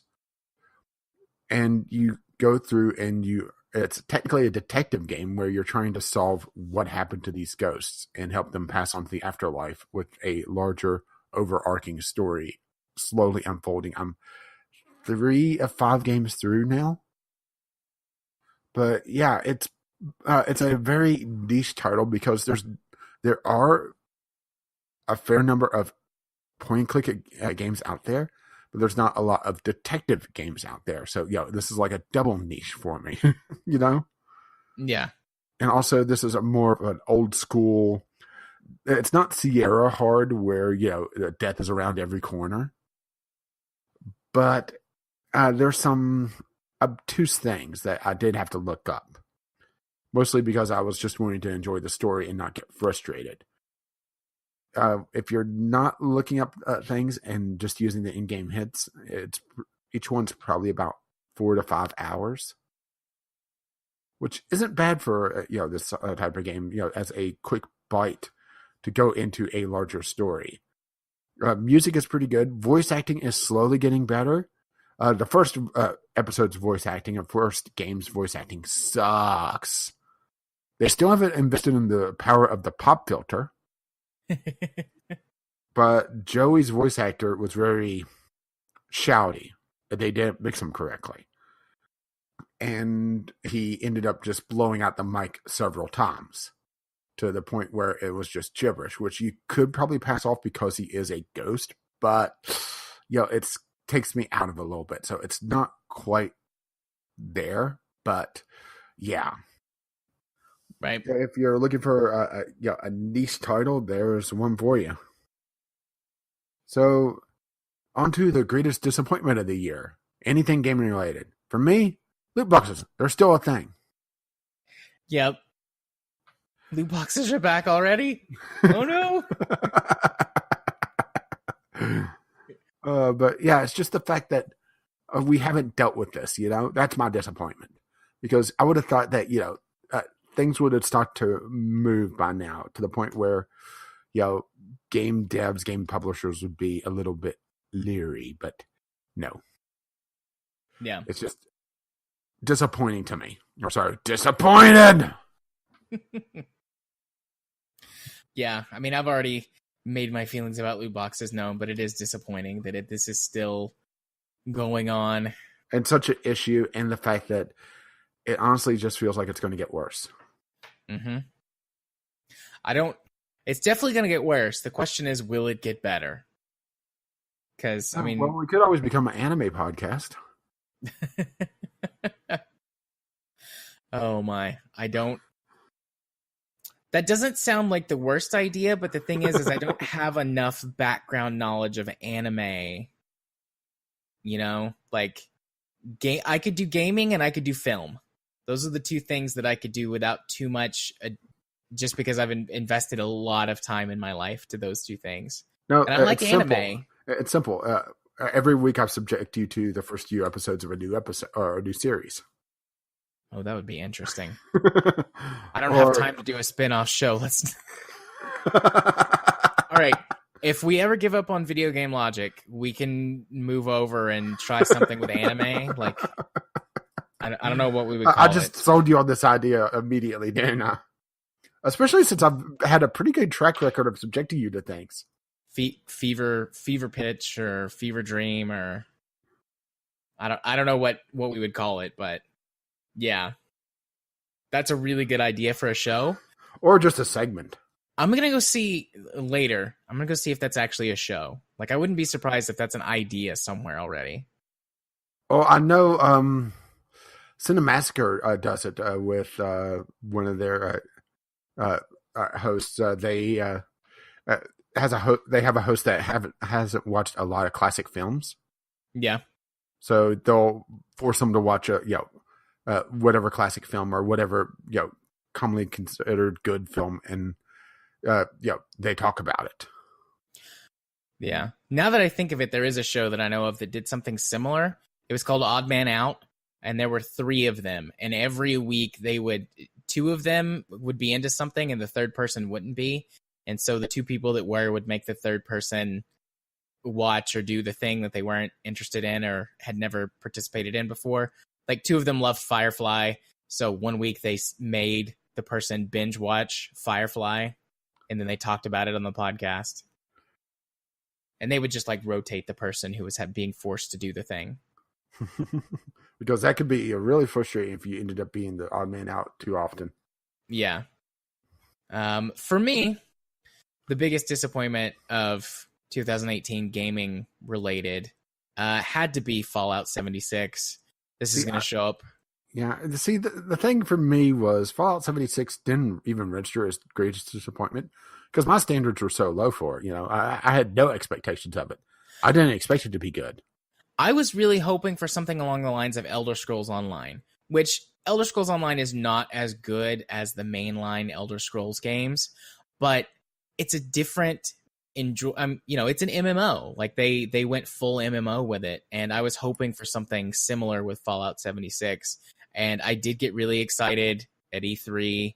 I didn't break the rules, no pre-orders, obviously, no nothing like that. I don't have it, but I've been invested in the Fallout series for a long time. I mean, my first game was Fallout 3, but after playing Fallout 3, I went back and I've played the previous games. I keep meaning to go back to play the previous ones, but I never do. I think maybe I could be a game club at some point. From the older ones, Fallout 2, in my opinion, is better than the original Fallout, but that's just based on my personal experience coming to the games way, way, way after release. I really like the tactics game. What was it called? Brotherhood? Was it Brotherhood Tactics or Brotherhood? It was like Steel Tactics or something like that. Yeah, that one was my favorite, and a lot of people don't like that one, but I like turn-based strategy games, so I was into that. But I mean, I've been a pretty big fan of the Fallout series for a long time. And the fact that Fallout 76 just mutilates the lore, from what I've been told. Yeah, Fallout 76 ruins a bunch of stuff. It messes up the timelines, even for the original games. Okay. And just I just figured out how we're going to fix Fallout, all right? Okay. In the next game, all right? When they do Fallout 5, because this is going to be a thing, all right? Yep. Opening sequence, you're in Appalachia, all right? In Fallout 76. All right? You're walking through, and the world flickers. Not unusual in Fallout 76, but hear me out. Okay. And then suddenly the game goes dark, and a simulation pod opens up. It was never real. That would be an amazing retcon. It's Fallout 3 Anchorage. It's what they think was happened around Appalachia at that time. And then Fallout 5 is what actually happened. And it has damn NPCs. You're welcome, Bethesda. Yeah. That would be good. I can handle that. But yeah, and then, but they have co-op. They have proper co-op. Yeah, not proper co-op. MMO, just co-op. And it does continue on past just the game, because if the game had just been bad and that was it, it would have sort of faded, I think, by now. But just thing after thing keeps happening. The failure conga? Yeah. Well, did you hear about the latest one? There's another one? Of course there is. I don't think I have. This came out today. There's rumors that Fallout 76 is going to go free to play, and they're pulling some realtors have been shown pulling the copies off the shelves. Bethesda's refuting this, but yeah. Hey, if it goes free to play, I'd actually play it a little bit. I would go explore the map, and that's about it. Yeah, that's pretty much what I want to do, is explore the map. That's like the most consistent good thing I've heard from people about it, is the map is really really Quest good. Design supposedly sucks because they actually decided to replicate the DMV experience. Yeah, making you wait in line. That's one of the actual quests, is you go to the DMV and you have to get a form for something. And then you have to go across the Capitol complex, get it stamped. Mm-hmm. If that was just a side quest as a joke, but no, that's mainline quest. Yeah. So, I mean, if it goes free to play, I'd probably play it a little bit, explore the map, but otherwise, yeah. Okay, so you're up. Right. So now it's on to the Jesse Cox I'm Award. Old Award, indeed, the Jesse Cox Award. Yeah, but this isn't the Golden Cock. No. So the thing that games have too many editions nowadays, right? There's just too many. I can understand maybe having 2, 3's pushing it, but it's you've got your regular and some kind of special edition. As soon as you need a spreadsheet. Yeah, as soon as you need a spreadsheet or a chart or a PowerPoint. And the specific example I used was Assassin's Creed Odyssey, which had 9 different editions of the game, with there being 3 editions that were more expensive and higher up than the Ultimate Edition. So I just, we don't need this.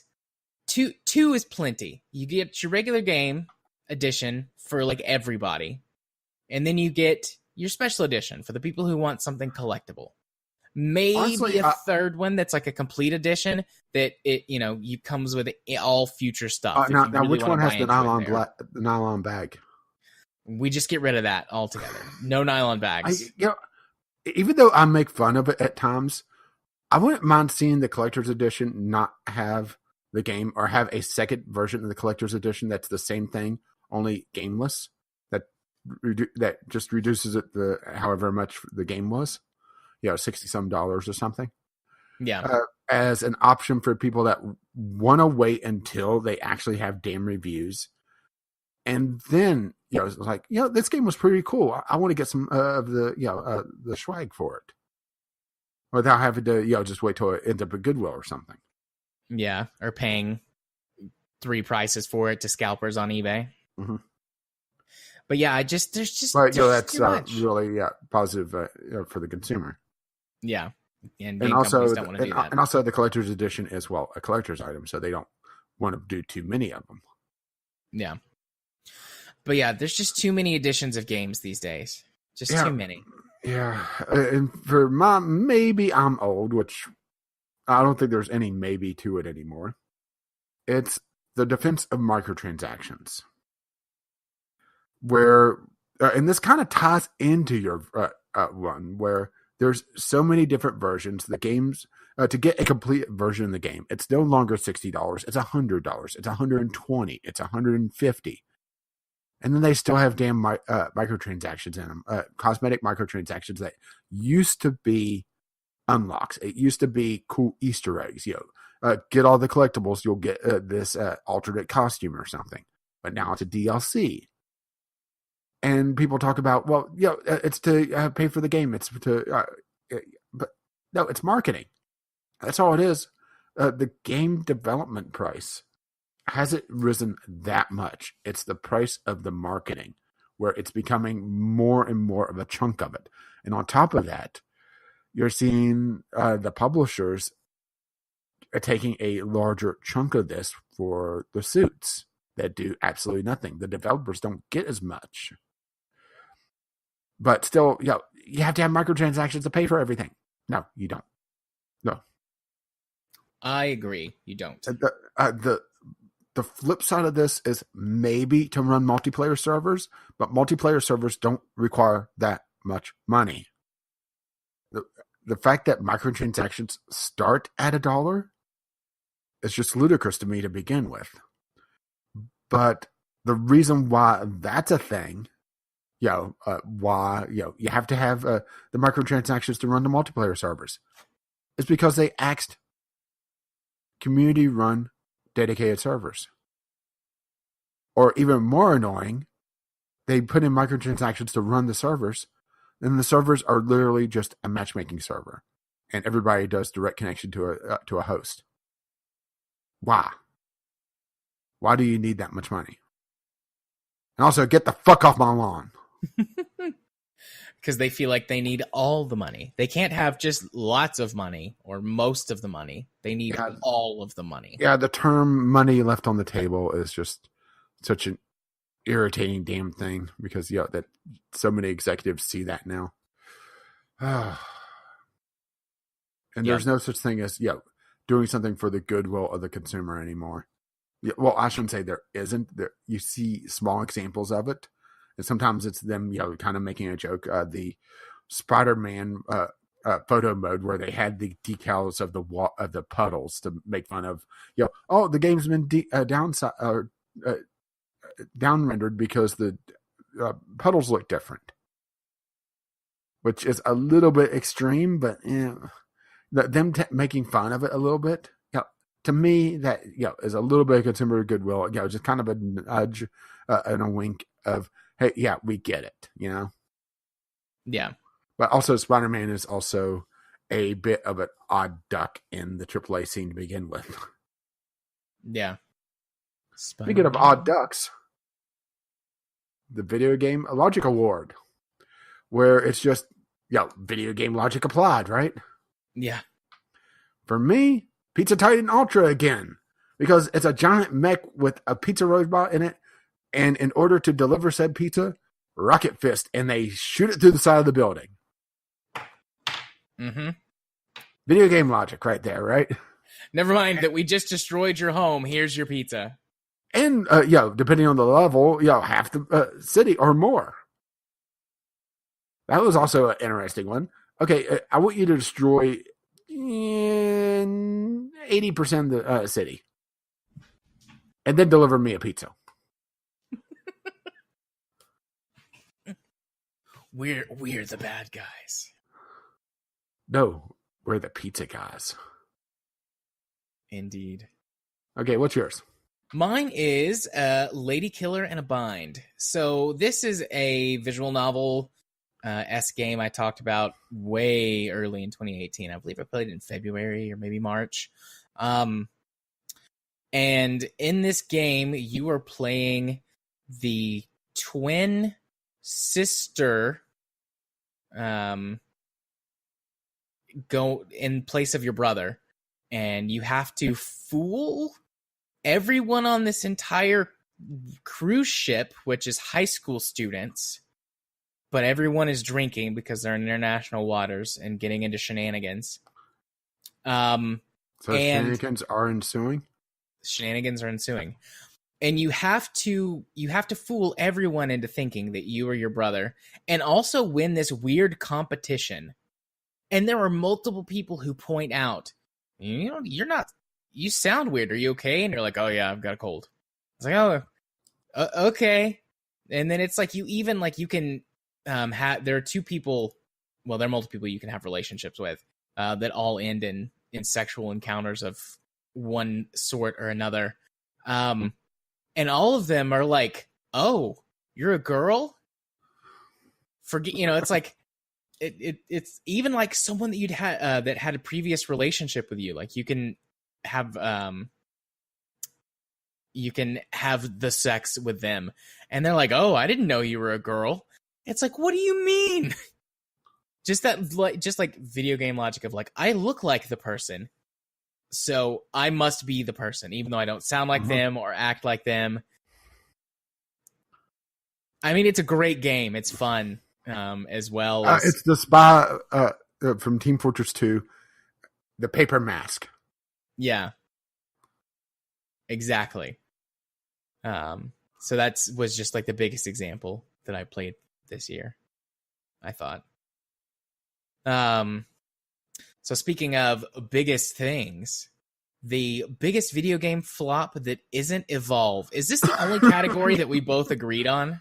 I think so, actually. Do you want to do the honors?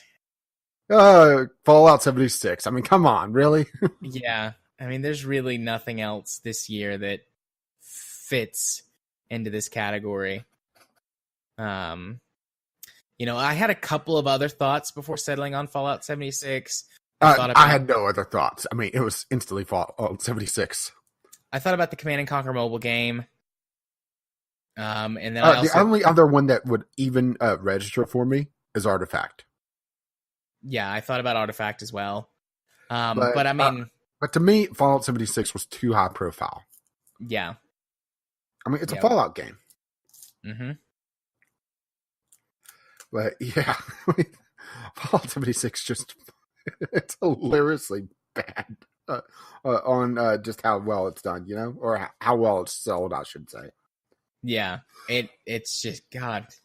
So you still hit the staunch supporters, the staunch defenders, but they seem to be a dying breed, to be perfectly honest. And if that game does go free to play, like some of the rumors suggest, which honestly, with the microtransaction store in place, it wouldn't be a stretch. All they would have to do is add stuff like storage space and that sort of thing.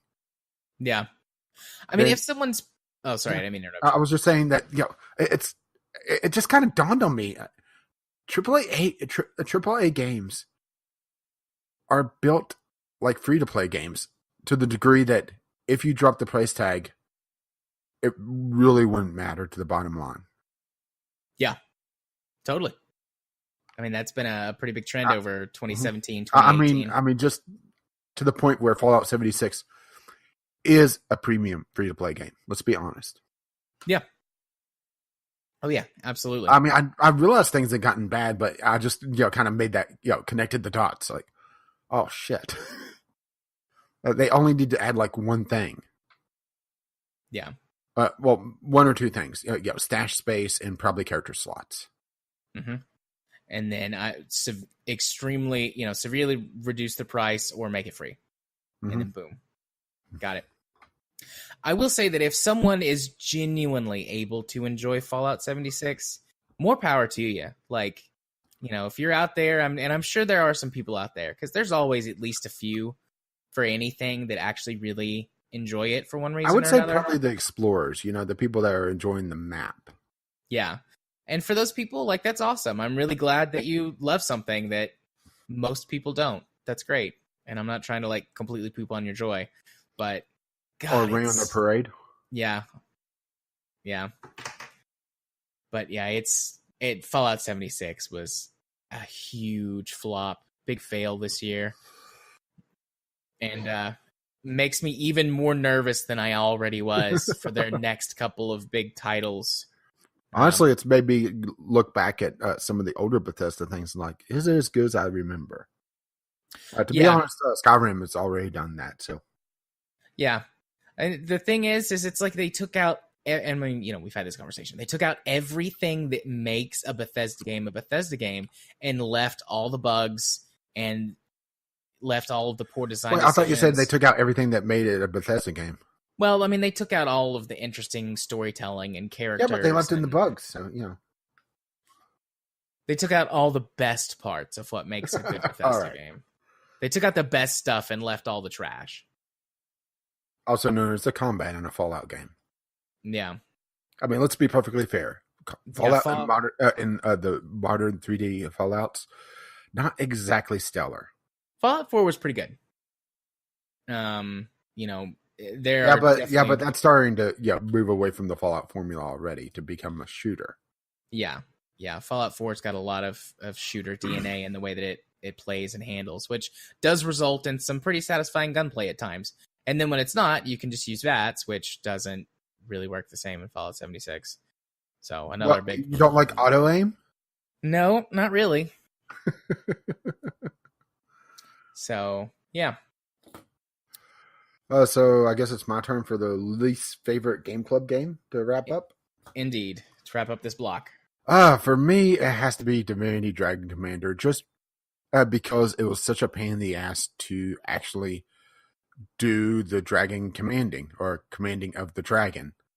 It's just, I think if I spent more time with it, maybe I would have enjoyed it more, but it just got so damn frustrating to me. And the fact that the AI felt like it cheated way too much, and that in combination with the controls never feeling quite right, because it does the that weird, you're controlling a character, but you also have to manage your army at the same time, because they're just going to sit around with their thumbs up their asses if they don't.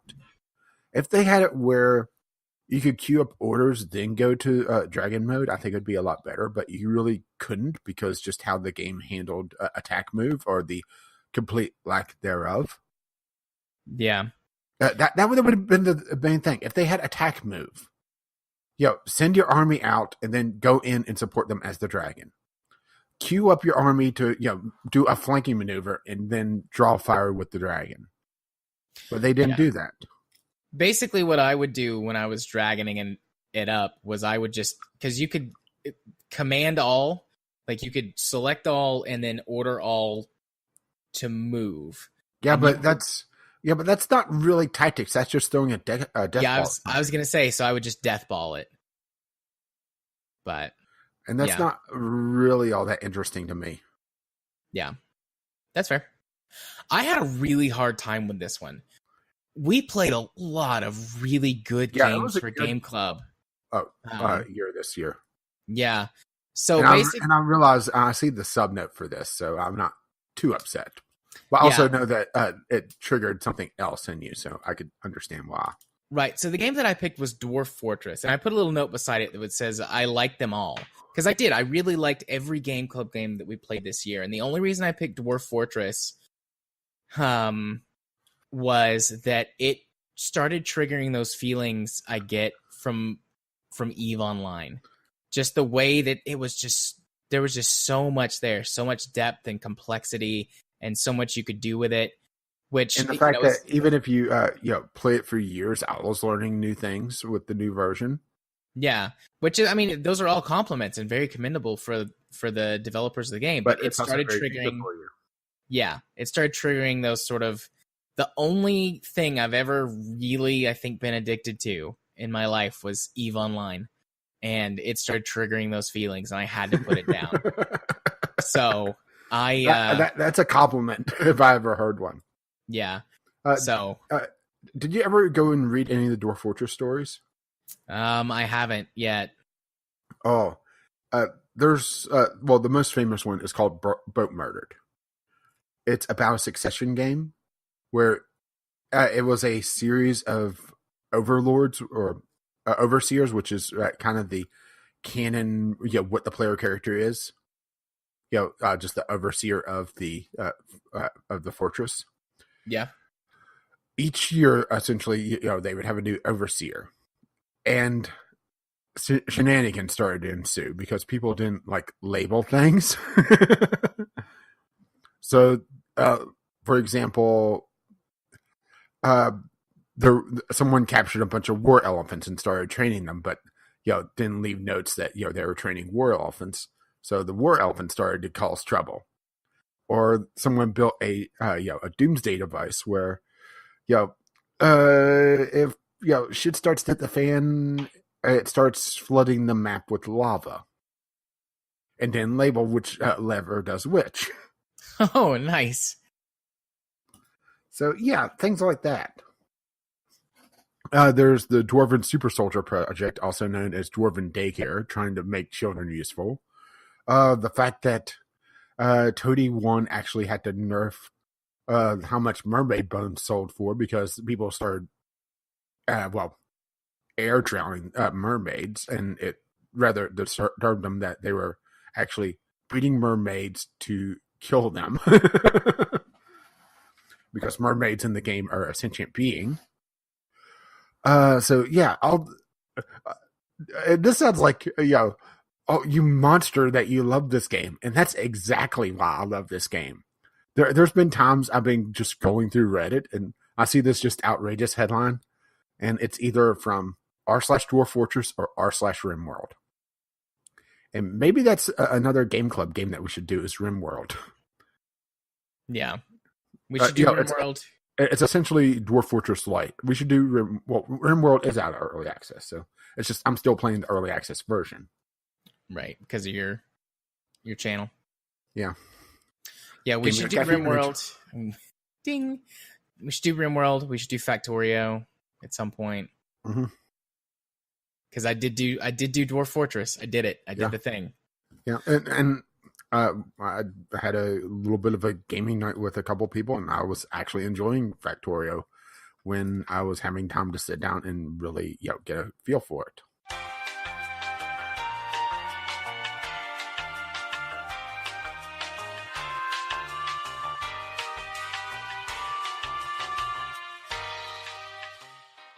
We will move on to block 4, which is our final block for the show, which includes the actual best of stuff, the sort of most, at least in our mind, the most important awards. The first of which being the Gilded Bird for the the Gilded Bird for the biggest dick move of the year. Almost. I figures that you would want to get to the dick as soon as possible. Absolutely. So for me, I put Bethesda with the canvas bags, and I originally put a question mark because I was like, I wonder if anything else is going to happen. How about just Bethesda? Yeah. The whole everything around Fallout 76 with the canvas bags, the data breach, the rum, their response to all of that. Like, for the reason I picked the canvas bag to highlight is like when that guy was like, hey, this isn't what we pre-ordered, and Bethesda literally said, we don't intend to do anything about it. That was just,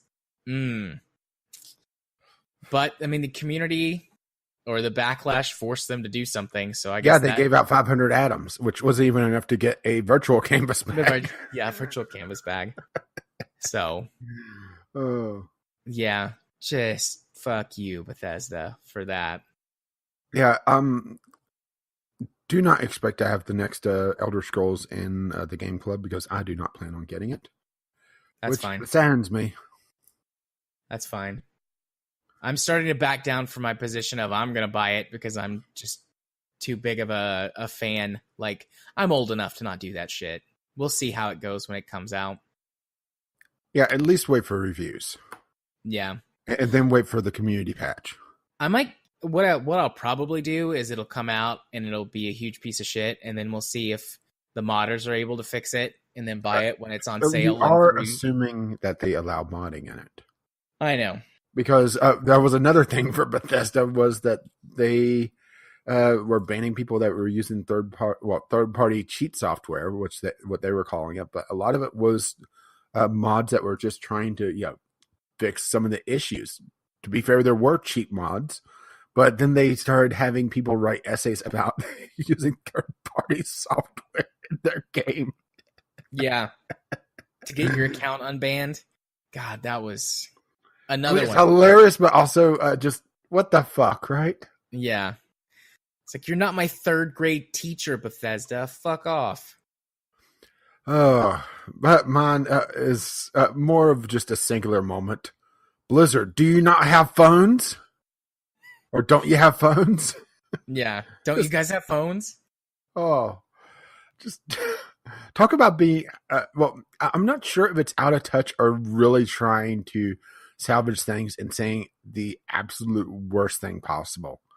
Because, oh, damn, that entire Diablo thing was just, a huge applause, and then every time there was applause, there was less and less and less, and it was just comical to the point where during the Q&A session, they were asking if this was an April Fool's joke because years ago, Blizzard. I'm sorry, I'm used to talking about Bethesda when we're talking about dick moves and stupid things. Talked about doing a mobile version of Diablo as an April Fool's joke. And I didn't realize that at the time, and it was after the episode that I saw that and thought, oh shit, they did. Yeah, I did not realize that until just now. So that's interesting. Yeah. Oh, how the mighty have turned to shit. Mm-hmm. So next up is the I'll Be Back Award. The game you plan on returning to later for any reason. Or for me, it's one that I keep talking about going back to, and I'm going to make a commitment this time around. If My Heart Had Wings, I want to do some of the other storylines. And since I have the Steam Link app, I could just lay on the couch and sit there and just read. So I think it's going to be like the perfect thing for the Steam Link app. Play it on my phone. Because I think visual novels, it would be a really good phone game. It's just you don't see a lot of them because they're locked down in the Google Play Store or the iTunes Store. And a lot of them are a little bit too risque. Yeah. Yeah. I've played a couple of pretty good visual novels on mobile devices, but I also... They typically aren't the 100-hour visual novels. That's the other thing. Yeah, I had played... We're not talking about the epic length visual novels. And that's why I really want to get into is whenever, each one of the long storylines is long enough to be its own game. Yeah. And that's something that you really don't see on mobile. Yeah. Or if you do, it's individual games instead of having all the choices interact with one another. Yeah, and the mobile version of If My Heart Had Wings is different because they cut a bunch of stuff. Well, here's the other thing is that remember we decensored ours. Yeah. But also, it's something interesting that may cause us to come back to it, even if we choose not to do another storyline, which we talked about privately, is that the fan disc, which is essentially a prequel and a sequel to If My Heart Had Wings, is being released on Steam. And it has never been translated before. Interesting. Have to give I that just a happened gander to see later. that as I was browsing through Steam one time. I hit another visual novel from the same dev, and I saw the news of them talking about the fan disc, which is it's a side story. It's side stories, a prequel, and a sequel, all rolled into one. Yeah, and that was one of the things I really wanted to do with it. My Heart Had Wings, but I never was able to find a translation. Nobody ever went through it because they all focused on the main game. So come on, let's hear your 4. So I had a hard time choosing, and I've talked about each of these except for one of them already in some capacity. So I put No Man's Sky, Elite Dangerous, Monster Hunter World, and Factorio down. So, I mentioned with the reconsideration award, No Man's Sky, saying I'd come back to that, so I won't focus on that. I talked about Elite Dangerous. I was saying that I wanted to start the new season, play through that content, so I won't focus on that. Factorio, kind of talked about that a little bit with early access, and also we just mentioned maybe doing it for a game club in the future. So, won't spend too much time on that. So out of these 4, Monster Hunter World, I played this game. How long did I play Monster Hunter World for? 15 or so hours, give or take. And I really, really, really enjoyed it. But there was a lot of stuff that was still missing because they've set it up as a more of a live service type of game. There are microtransactions and stuff in the game, but as far as I have been able to tell from playing, the game has always been super grindy. So if it did affect the game balance in that way, some of the things that you can get, the game is already very grindy. So not trying to give it a pass, but it's much more difficult to spot. The gameplay loop is enjoyable. It runs great on my system. I love it. I just have been waiting to see if more people in the community pick it up, because it is a game that demands to be played with other people. And the way that their story works is that if you're not at the exact same point in the story, one person doesn't make any progression at all. It's just like whoever is in charge is leading the other person around.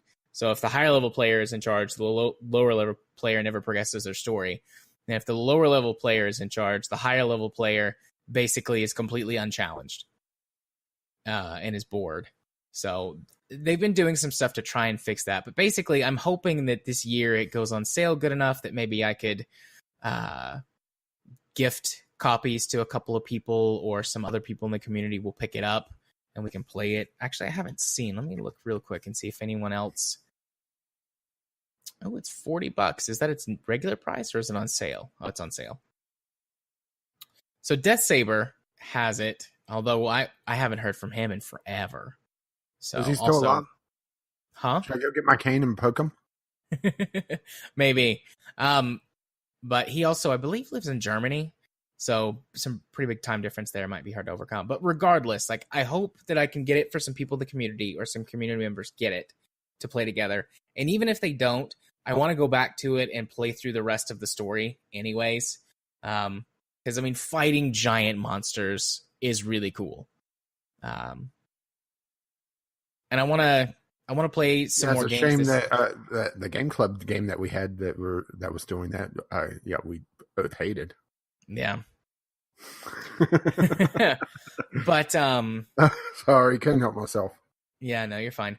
But yeah, I just, in general, I want to play through, like, to completion more games this year than I have. And not like, I'm not saying like I want to play through one game a month or whatever, but just like, if I start a game, unless I just like hate it, I would like to finish it. And I'm maybe a quarter of the way through the story of Monster Hunter World. So I want to go back and finish it. So that is that. Our next award on the list, I don't have a good segue for this, is the Uncanny Valley Award. Yeah, your segue was so bad it was uncanny. Oh, nice save. So for me, I picked a game called Loot Box Quest. I don't want to put a check mark or a question mark beside this. So Loot Box Quest is a little bit of a satire, or I'm not sure if it is more satire or more parody of the whole loot box and live service type of game. It's a clicker game. So you might be thinking, well, how is that, uncanny valley type stuff? But the beginning of the game, before you get to sort of, not the twist, but where the game evolves into something different, is you are tediously like clicking away. You don't get any auto anything for a while in order to, at least with that attitude, in order to, air quotes, progress the game that you're playing. And then it's like, well, it would just be better if I got a job and, worked and earned money and then bought like the loot boxes and the microtransactions. So then you have to do that. And instead of playing the game, you go and you work your job, air quotes, by clicking away. And then eventually, as you progress, start doing things that can automate that for you. And then the game really takes it to the next level, going through all the way up to like lobbying government and things like that.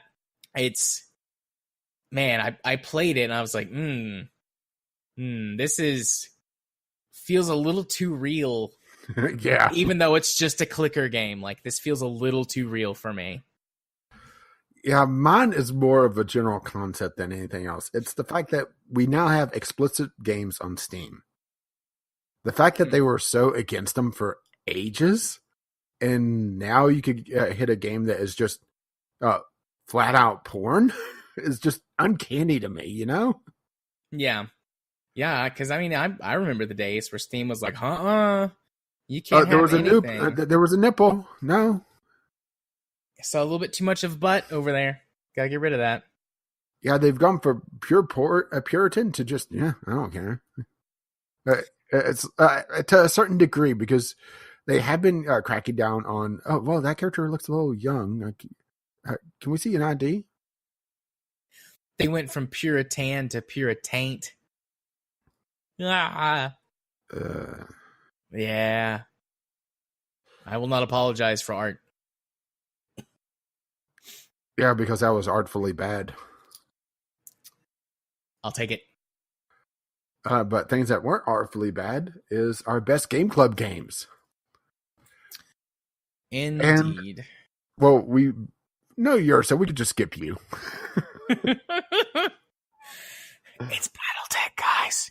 In case you haven't figured it out, I really like Battletech. For me, you would think Dwarf Fortress, but to me, that is kind of defeating the purpose of the game club, which was to kind of introduce us to games that we wouldn't otherwise played, or introduce us to things that were new. And Dwarf Fortress, I have a lot of hours in. And yes, it's still a learning experience. Yes, I didn't play that particular version before, but it felt like it wasn't with the spirit of the game club. So I skipped it. And I went to my second favorite, which was The Wolf Among Us. I would say Telltale's best, if you don't like zombies. Episodic game where they... was it the one that they released immediately after the first season of The Walking Dead, or second after it? It was very close to it. I know that much. But it's clear that the Telltale formula hadn't gotten stale yet. There was still enough humor there. There was enough of them poking fun at themselves. There was enough twists and turns. It didn't feel like I knew exactly what was going to go down from episode to episode. And part of that may have been because I wasn't familiar with the source material, the comic series. So, yeah, some of the twists would have been more obvious if I knew that a certain character was present in the comic series, but they just said that character died. Well, right? So, yeah, there's a certain amount of, just because I don't know the source material, it added to it, which is actually a rarity in video games, isn't it? Yes. Yes, it is.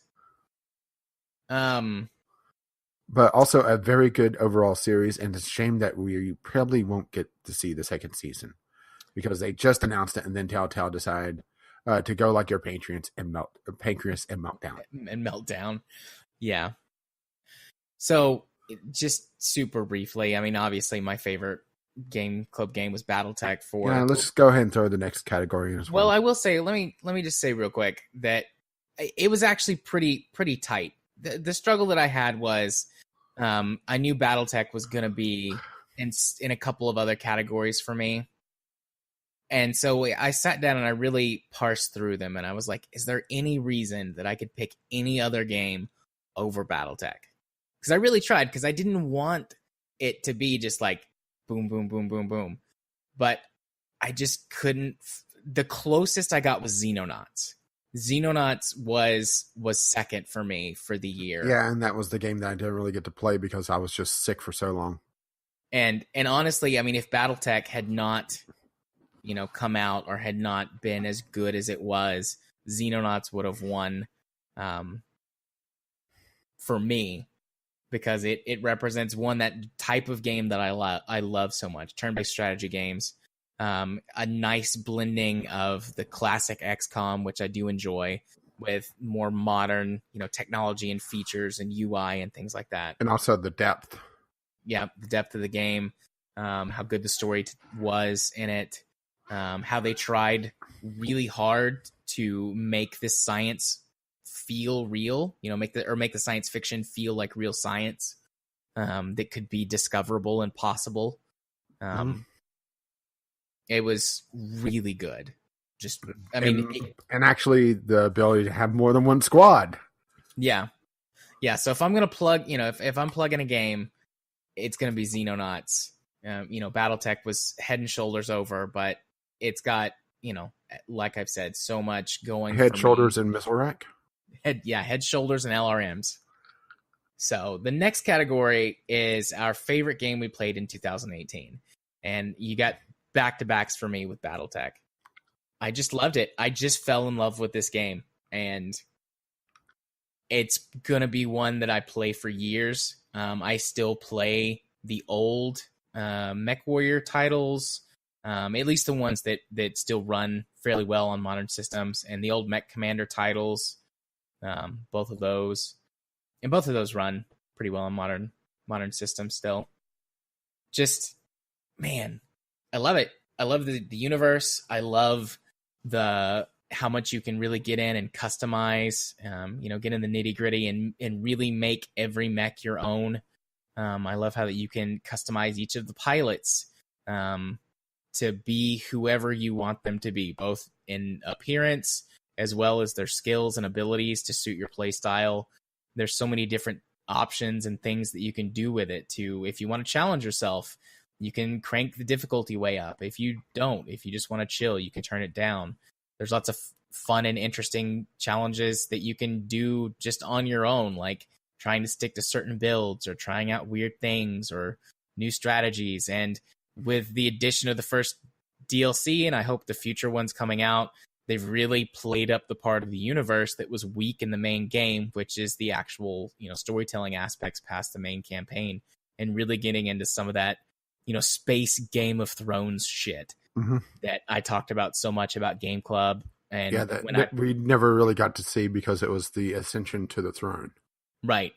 So it's just so good. It hits all those buttons for me. And like I said, I intend to be playing this game for years to come unless they really do something to fuck it up. But the base is so good, they would have to, I think, completely change the entire game to really mess it up.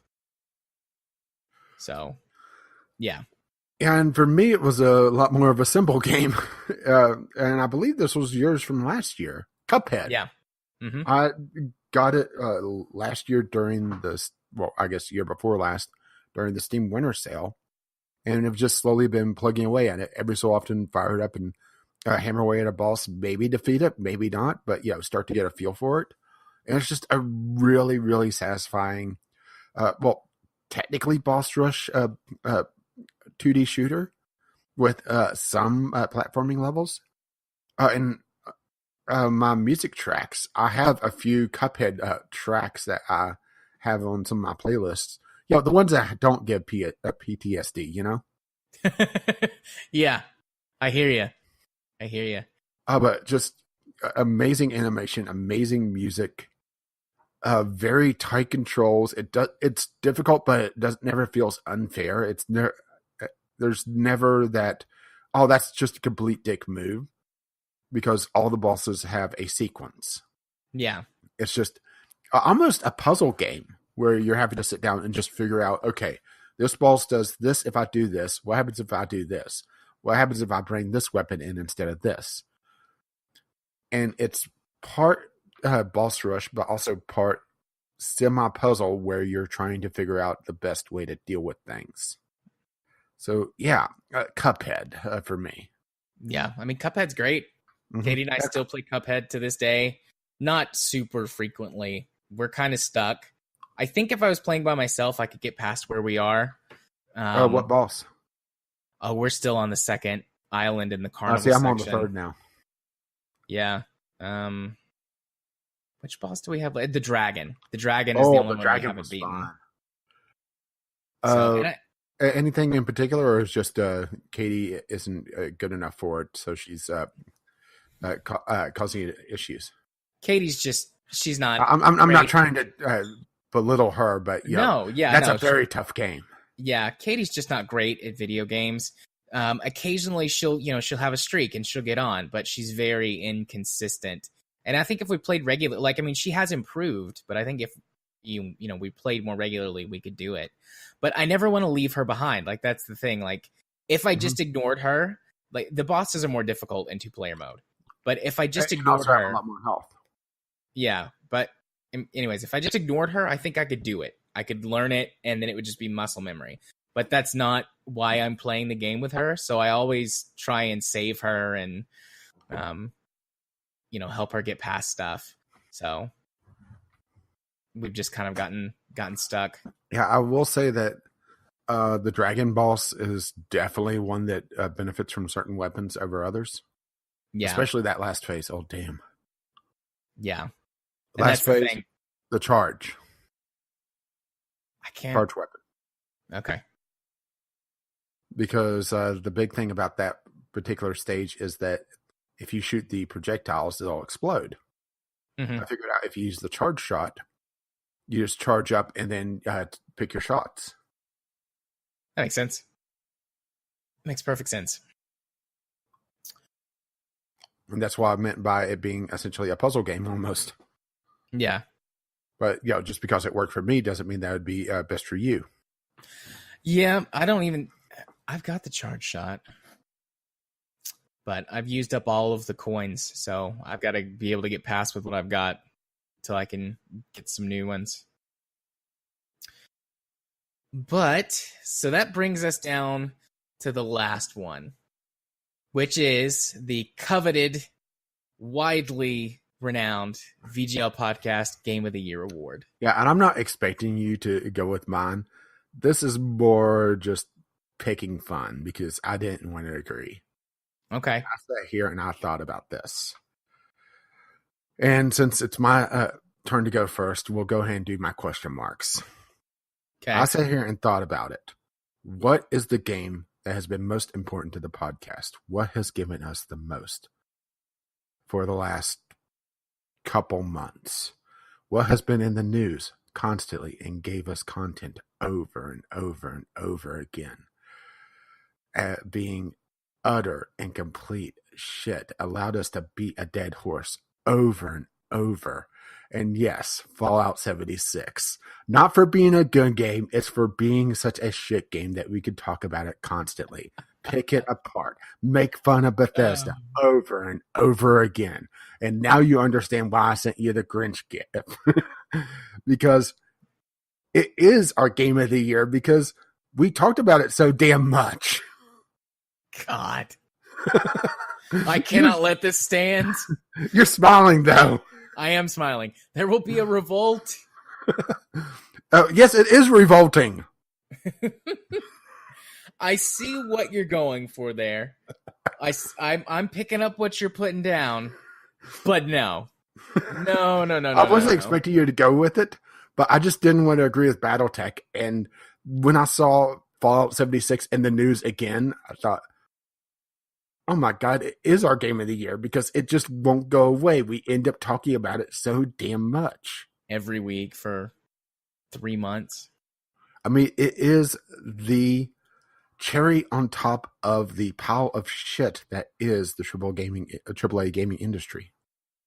I'll give you that. I'll give you that much for sure. Or maybe I should say the loot box that contains possibly a cherry at a 0.00001% chance.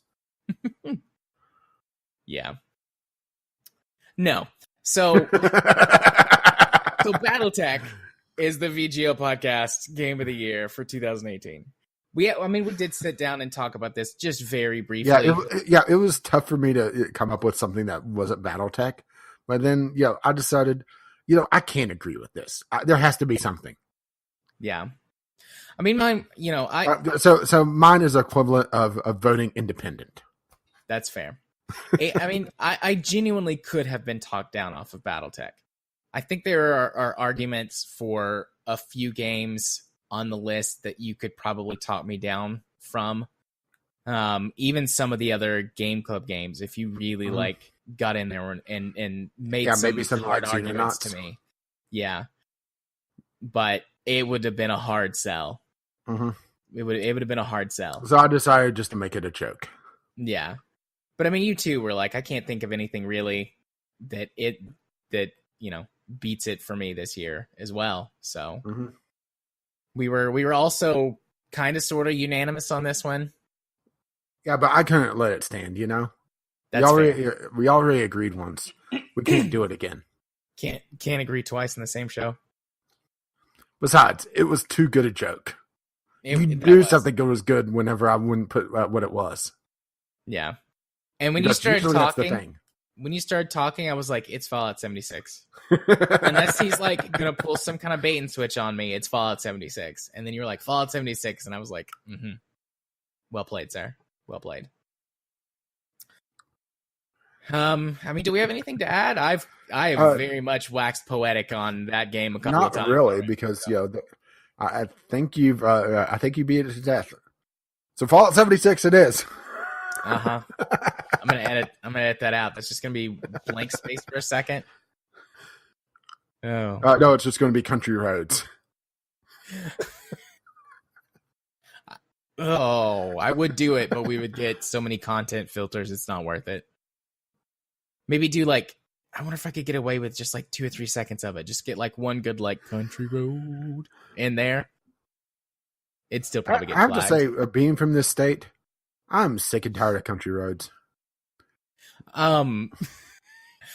Cute little story, and then we'll end. So during Christmas time, you know, I've told you, and I think I've talked about it on the podcast, how that there are 2 Asian girls that are in our family because they're foreign exchange students, and they lived here for so long. They're basically family.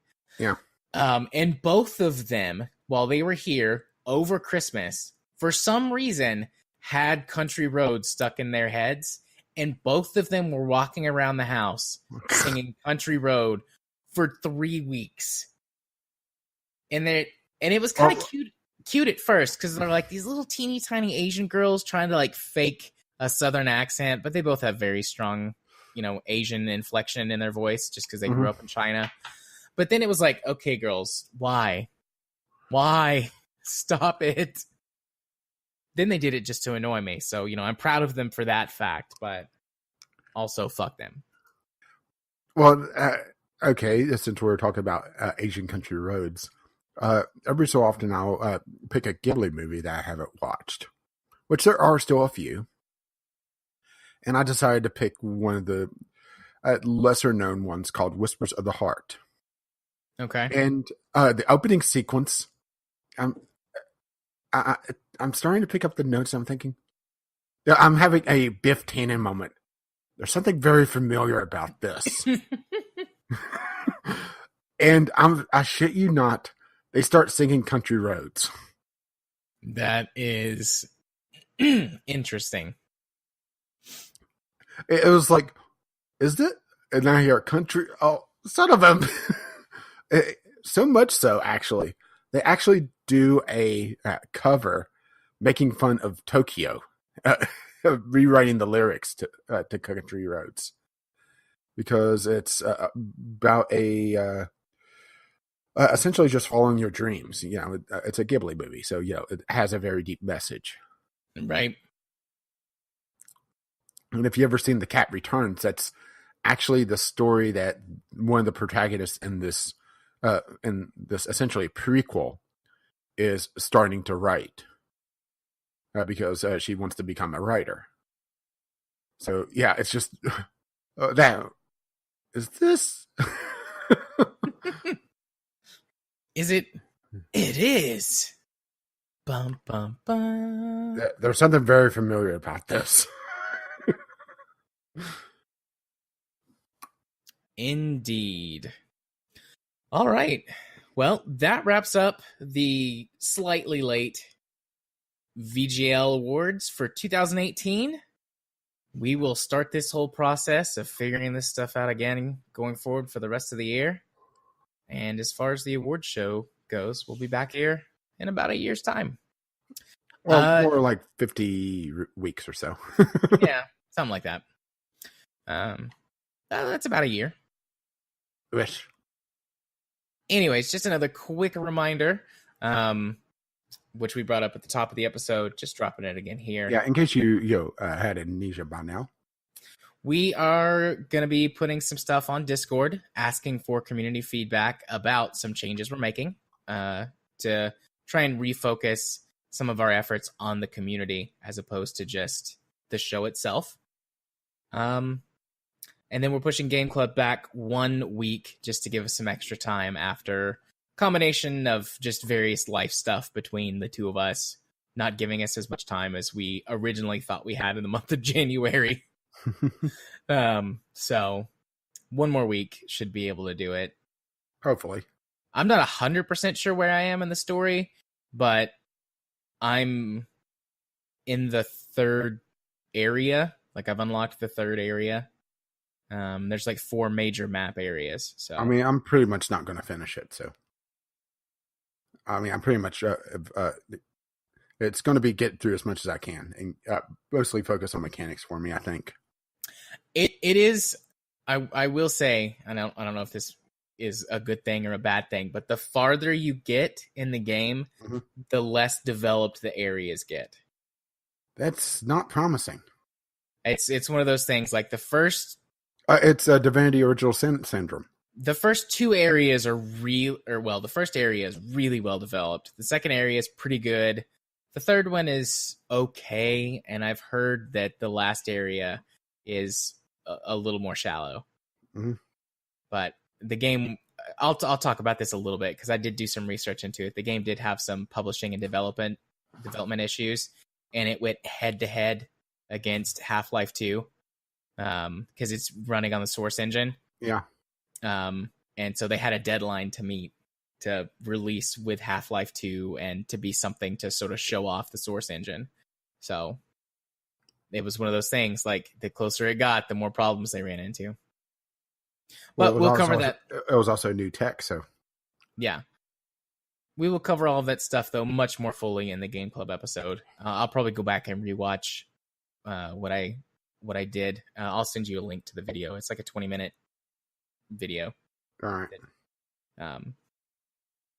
But anyways, yeah. So just remember those 2 things. And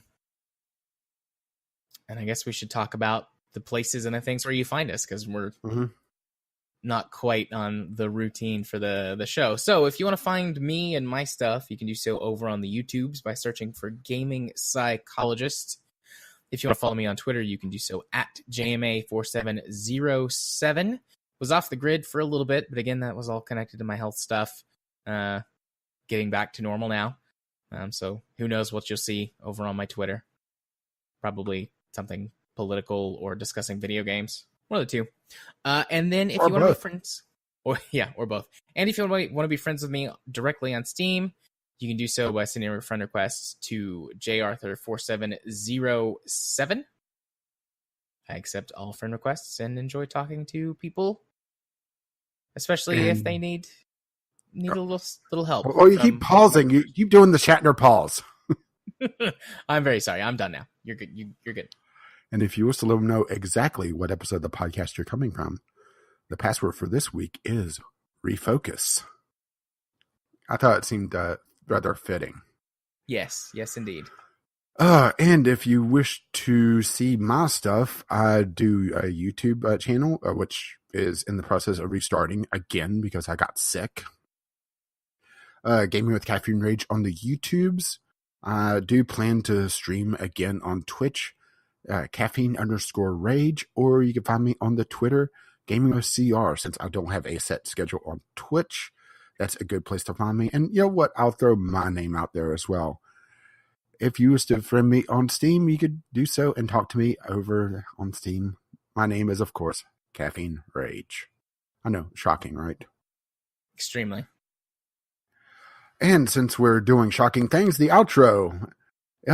Since we didn't have the email or the community corner, you could do so and send our inbox some stuff.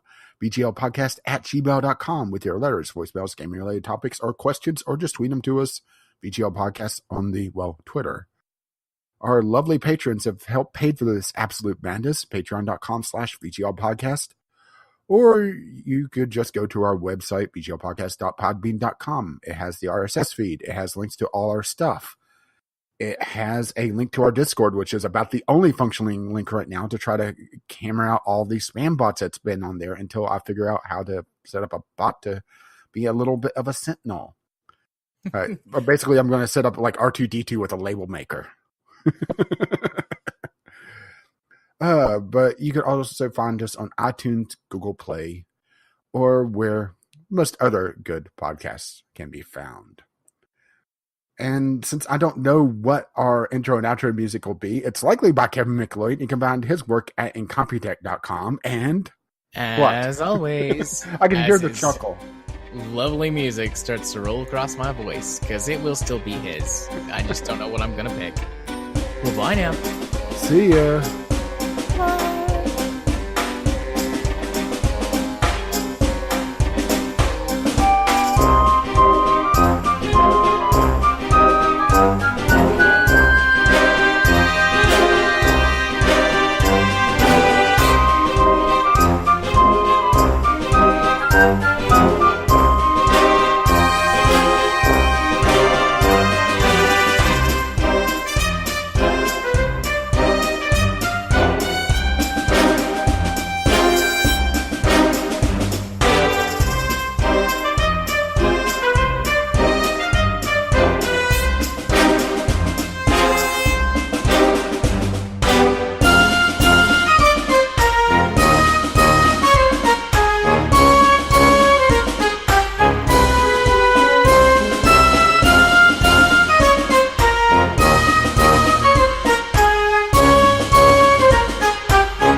So you have absolutely no idea what you're going to pick.